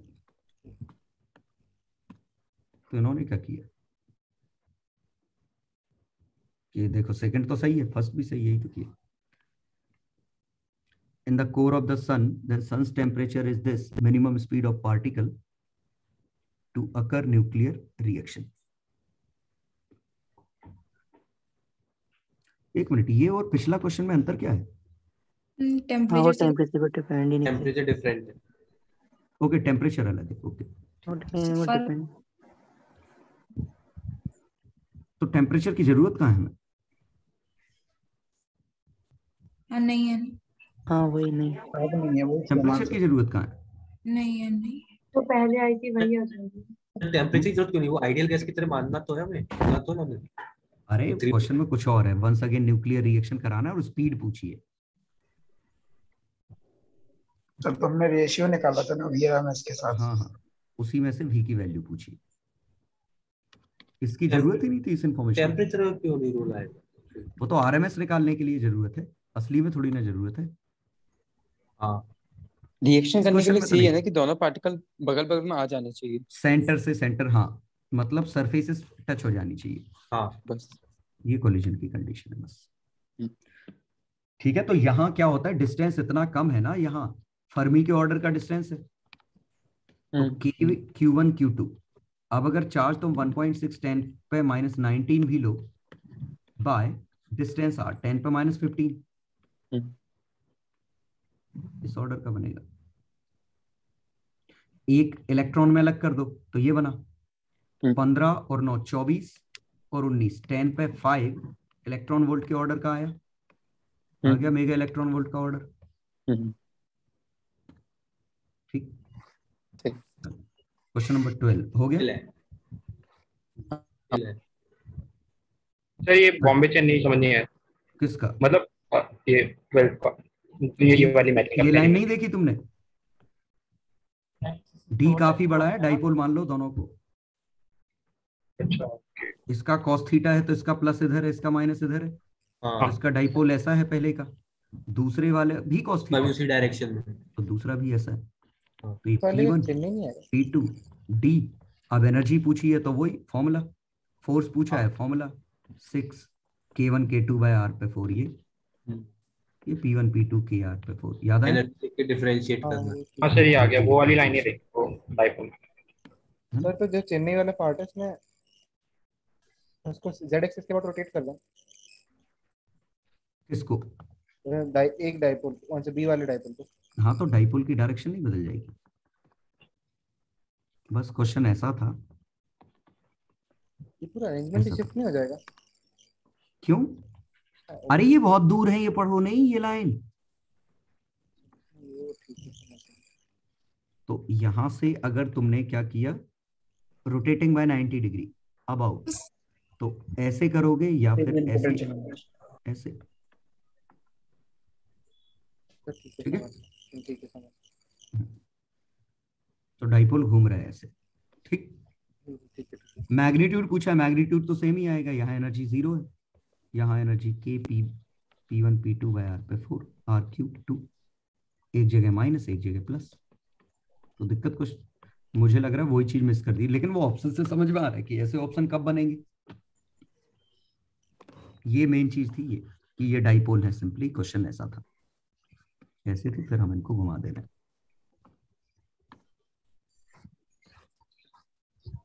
चलो 13 बताना है। हाँ, ये लिखा तो है सॉल्यूशन इतना बड़ा। वो मतलब मैंने सॉल्व कर किया था, लेकिन जैसे एक में आ रही थी मेरी 1.5 और मतलब कुछ ऐसे करके अगर मैं से मान लूं वो तो ठीक है, वो सब छोड़ो, सॉल्यूशन देख के नहीं आ रहा समझ में इतना अच्छा हाँ सॉल्यूशन सर नहीं आ रहा, क्योंकि वो फिर ये मतलब जैसे 1.6 से कम हो तो सब में एक सा बिहेव करना चाहिए ना, अलग अलग बिहेवियर क्यों आ रहा है? मतलब पता नहीं। अब जैसे 1.6 रेट पर क्या होता है, क्यूटी ऑप्शन में करना है, तो उससे नीचे वाले में तो सेम ही होना चाहिए। अगर उस पे कुछ हाँ बस एक तुम्हारे चक्कर में पूरा करना पड़ रहा है। Calorimeter of water equivalent 10 kilogram contains. Solution देने का कोई फायदा ही नहीं होता यार, तुम लोग पूरा सॉल्व करवाते हो मुझसे हमेशा। Contains 10 kilogram of ice 10 kilogram of water in thermal equilibrium. The atmospheric pressure is 15 degree below freezing point, due to which calorimeter loses heat. Temperature is 15 degree below freezing point, -15. Ice तैर रही होगी, ice ऊपर होगी, water नीचे हो, 10 kg, 10 kg, 1 kg. Ice is formed inside the calorimeter at rate 10.8 gram per second. To try to compensate, steam at 100 degrees Celsius is supplied to the calorimeter at rate this specific heat. ठीक है, तो steam किस rate से पूछा है? Rate R. तो ठीक है, स्टीम 100 डिग्री से, तो स्टीम सप्लाई कितनी रेट से एनर्जी करेगी? क्योंकि ये पक्का 0 है, ये पक्का 0 है. ठीक है, तो स्टीम हमने 100 से सप्लाई की, ये एनर्जी यहां लूज कर रही है, तो K टाइम्स 0 माइनस माइनस 15, ये पावर लॉस है. और ये किसके बराबर है? dm/dt into latent heat of fusion. और ये किसके बराबर है? R इसका रेट है, तो R into latent heat of vaporisation plus R into specific heat of water into 100. हाँ,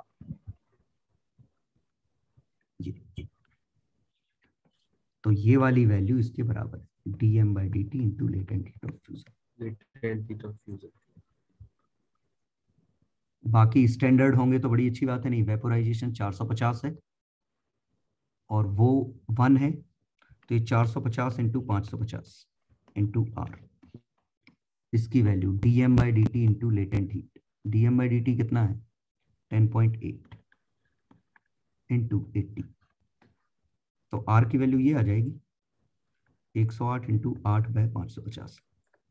कम से कम इतनी चाहिए. तो अगर इससे ज्यादा है तो मेल्ट हो जाएगा, पिघल जाएगा, जो दुनिया की चीजें आ जाएंगी. तो ये कितना आ रहा है? 108 इंटू 8/550, 816/550. ये देखना पड़ेगा कितना बना. ठीक है, 2 का मल्टीप्लाई कर दो तो 1100, 1632. अब 11 से डिवाइड कर दो, है ना? 11 और 5 1.5, 1.6 के करीबन बनाई, तब 1.5 से 1.6 बना. तो 1.6 जरूरत से ज्यादा हो गया. हाँ सर. तो आंसर आएगा amount of water remains constant eight 10 kilogram. पिघलना चालू हो जाएगी. आइस पिघलना चालू हो जाएगी, है ना? हाँ. तो amount of water increases Q, amount of ice in calorimeter decreases QT. सही है? हाँ. इसमें कम हो गया तो अमाउंट ऑफ आइस इंक्रीजेस, क्योंकि वो आइस बन जा रहा है. तो दूसरे का अमाउंट ऑफ वाटर, हाँ वाटर तो ये बन ही रहा है, हाँ इसका वाटर तो जुड़ ही रहा है ना. आइस, ये आइस का अमाउंट कांस्टेंट है, तो amount of ice remains constant. R amount of water increases QR. ये वाटर इसलिए इंक्रीज क्योंकि स्टीम वाटर में कन्वर्ट हो रही है. स्टीम वाटर में कन्वर्ट हो जाएगी. हाँ. अमाउंट ऑफ वाटर तो बढ़ ही रहा है ना, हर हाल में बढ़ेगा क्योंकि स्टीम वाटर बन रही है. अब आइस मेल्ट हो या ना हो, पानी तो बढ़ ही गया ना. मतलब वो 1.3 उस लायक नहीं कि आइस को मेल्ट करा दी. मैंने कैलकुलेट किया था तो ऐसी ही आ रही थी.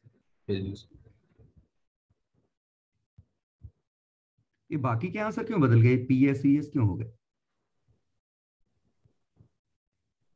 मतलब हाँ, वही मैं कह रहा था कि सेम बिहेवियर शो करना चाहिए. नहीं कि 1.2 और 1 अगर हमने रेट कम कर दी है ना, तो शायद ऐसा होगा कि वो टेम्परेचर, हाँ क्या सर लॉस ज्यादा हो रहा है सराउंडिंग, लॉस ज्यादा हो रहा होगा क्योंकि वो लॉस कुछ जरूरत से ज्यादा हो गया होगा. मतलब एवेपोरेट हुआ, मतलब जैसे तीसरे का आंसर क्या है? PS है ना, amount of ice in calorimeter increases, है ना? हाँ. तो वो साथ में जो ये पानी बना था ना, वो पानी आइस में कन्वर्ट हो गया. ये जो पानी है ये आइस में भी कन्वर्ट हो गया, है ना? जो ये पानी बना था वो आइस में भी कन्वर्ट हो गया, प्रोवाइडेड अगर ज्यादा हो, 80 का डिफरेंस, वो 80 वाली एनर्जी भी लूज कर जा रहा है ना. तो R इंटू 80 से ज्यादा अगर लॉस हो गया तो ये पूरा का पूरा जो स्टीम आई थी वो आइस में कन्वर्ट हो जाएगी. अगर लॉस R इंटू 80 वाला भी हो गया तो. ठीक है, R/80 अगर ज्यादा हो जाए, मतलब हाँ, जो 28 मल्टीप्लाई बाय 80 है, तो क्योंकि वो वाटर है, ये आइस है, वो फिर आइस बनना यहाँ चालू से हो हमने स्टीम माना। अब स्टीम हमारा वाटर फॉर्म में भी रह सकता है और आइस में भी रिड्यूस हो सकता है। तो डिपेंड करता है यहाँ से जो सप्लाई है और यहाँ से इवेपोरेट है, ये Q1 और Q2। अगर Q1 Q2 बराबर हुए तो आइस कांस्टेंट, वाटर का लोअर वाला कांस्टेंट, वाटर अपर, ये बनेगा। लेकिन अगर Q2 कम रह गया Q1 से, और इतना कम की हो सकता है इन दोनों का डिफरेंस इतना ज्यादा हाई हो कि ये इतना लूज कर जा रहे हैं कि ये पूरा का पूरा जो वाटर हमने ऐड किया था या स्टीम ऐड की थी वो कंडेंस हो गई पूरी, है ना।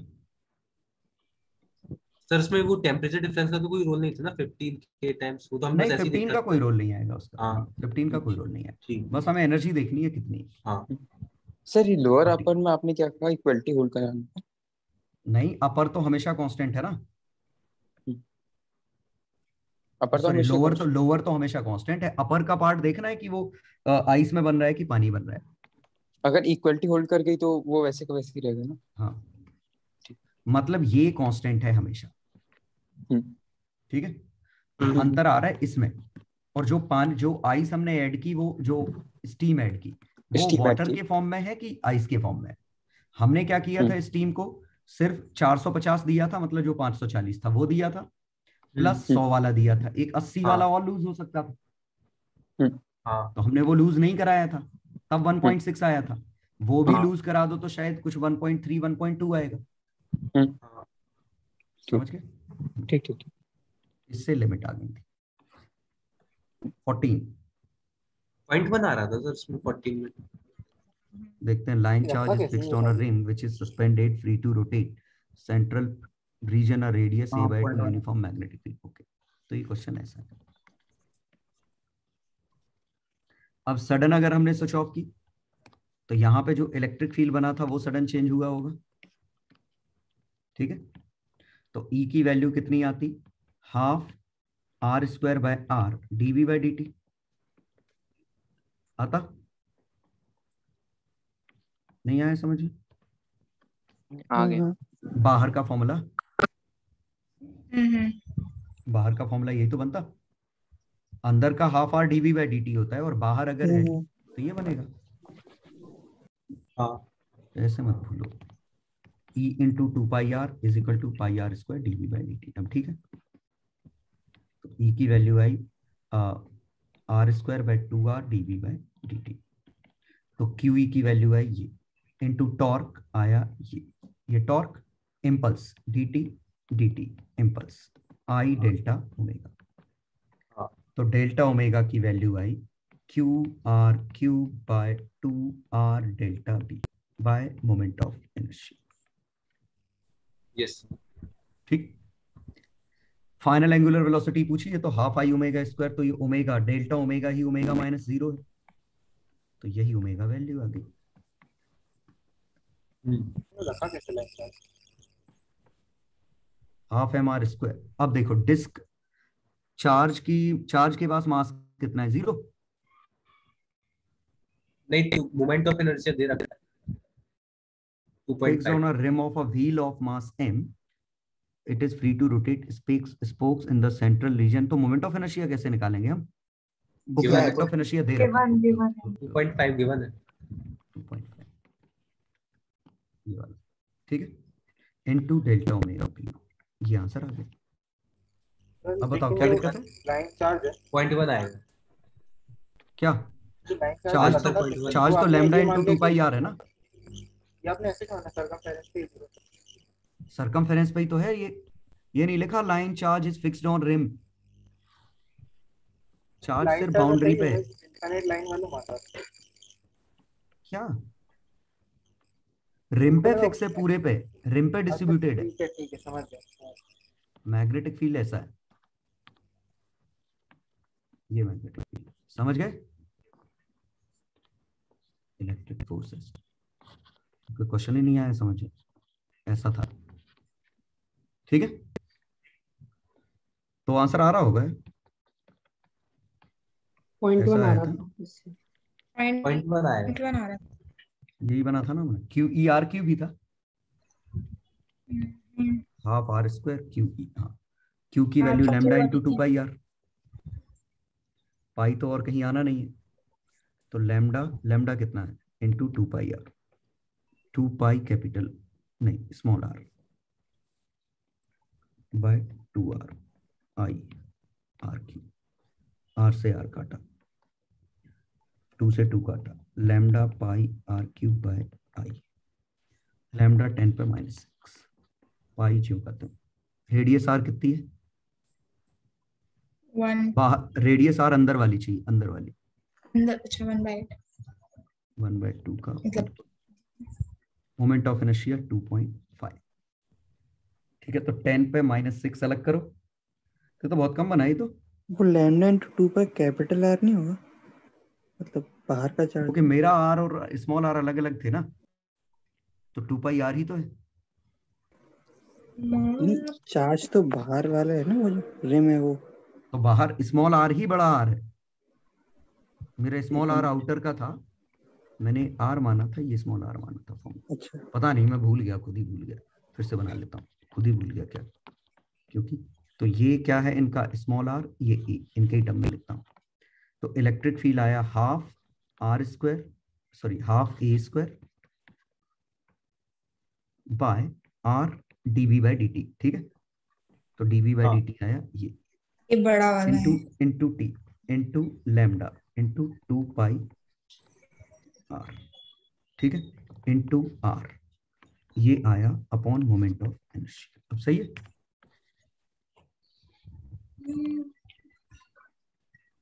ये charge electric field into R torque, और dt हम ले चुके हैं। अब देखो तो कैपिटल आर कट गया, एक कैपिटल आर कटा है ना, हाफ ए स्क्वायर।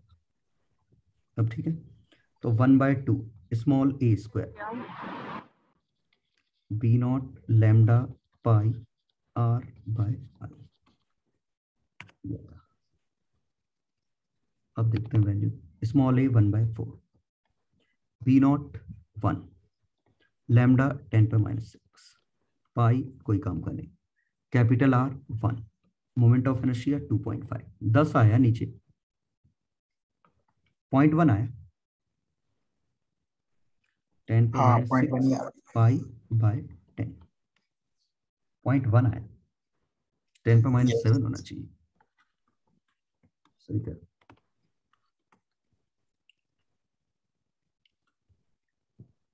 क्वेश्चन 15। ये पॉइंट इंस्ट्रूमेंटल एरर है कि मेजरमेंट वाली एरर है? जो लेंथ गिवन है ना 150 ± 0.1, तो एक तो अपना 0.6 r होता था एक अपना, ये वो वाली एरर है कि ये मेजरमेंट वाली? ये तो लीस्ट काउंट एरर है, लीस्ट काउंट। हाँ, इसमें L1 मिसिंग नहीं है? हाँ L1 मिसिंग है ना, 50 कहाँ चला गया? वही, अरे यार L1 कहाँ है? अरे यार L1 मिसिंग है। हाँ ये था L1, अरे उस समय तो था जब मैंने देखा था, ये L1 L2 थे, L1 मिसिंग है, बिल्कुल सही कह रहा हूँ। ऐसा तो नहीं है कि हमें L2 गिवन है तो हमें CV गिवन है, तो उससे हमारा वो आ जाएगा लैम्डा आ जाएगा, और लैम्डा से फिर हम L1 निकाल लेंगे। L1 में एरर अलग है। नहीं मतलब वो दिक्कत है ना कि ये जो L2 है वो थर्ड रेजोनेंस है कि नहीं, वो L1 से ही पता चल जाएगा। L1 50 होता तो अपने आप पहला तीसरा आ जाता। नहीं वो थर्ड है, वो तो अपन को आंसर से भी मतलब जो उन्होंने दिया है 330 उससे पता चल रहा था कि वो थर्ड होगा। तो L1 में 50 ± 0.1 है फिर। बट लेकिन उन्होंने एरर जो माना है 0.5 को माना है, सॉरी L2 नहीं गलत माना पॉइंट। हाँ देखो ये 50 ± 0.1 है, लैम्डा की वैल्यू 100 ± 0.2 आएगी, सॉरी लैम्डा बाय 2 की वैल्यू ये नहीं लिया। फ्रीक्वेंसी कितनी है? फ्रीक्वेंसी एग्जैक्ट है। हाँ सर फ्रीक्वेंसी में एरर नहीं है। 165 200 ± 0.4, तो 165 × 0.4 ये एरर है।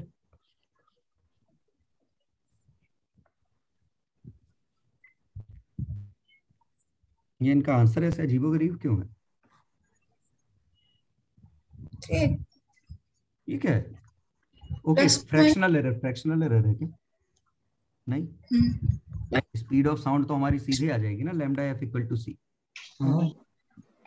Lambda F equal to C, सीधे आंसर ये बनेगा। हमने अल्फा के फॉर्म में पूछा है। एक मिनट, तो ये आया, अब तो भी गलत आया। 200 सेंटीमीटर है ना, तो 165 इंटू 2, तो ये बना कितना? 330 प्लस माइनस 0.4, 165 बाय 100। ये आया अल्फा डेसिमल में आ रहा था। हाँ, डेसिमल में अल्फा इंटू 0.99 कैसे बन जाएगा? ये तो अप्रॉक्स अल्फा ही उतना ही आएगा, ये बनेगा।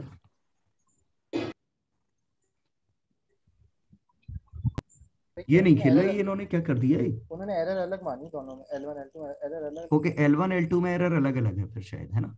ओके हाँ हाँ, DL1 DL2 0.5 और 0.1 है, तो 50 प्लस माइनस 0.5 है वो। ओके ठीक है, इसलिए डिफरेंट है। तो 16th हो गया। 17 चिल है।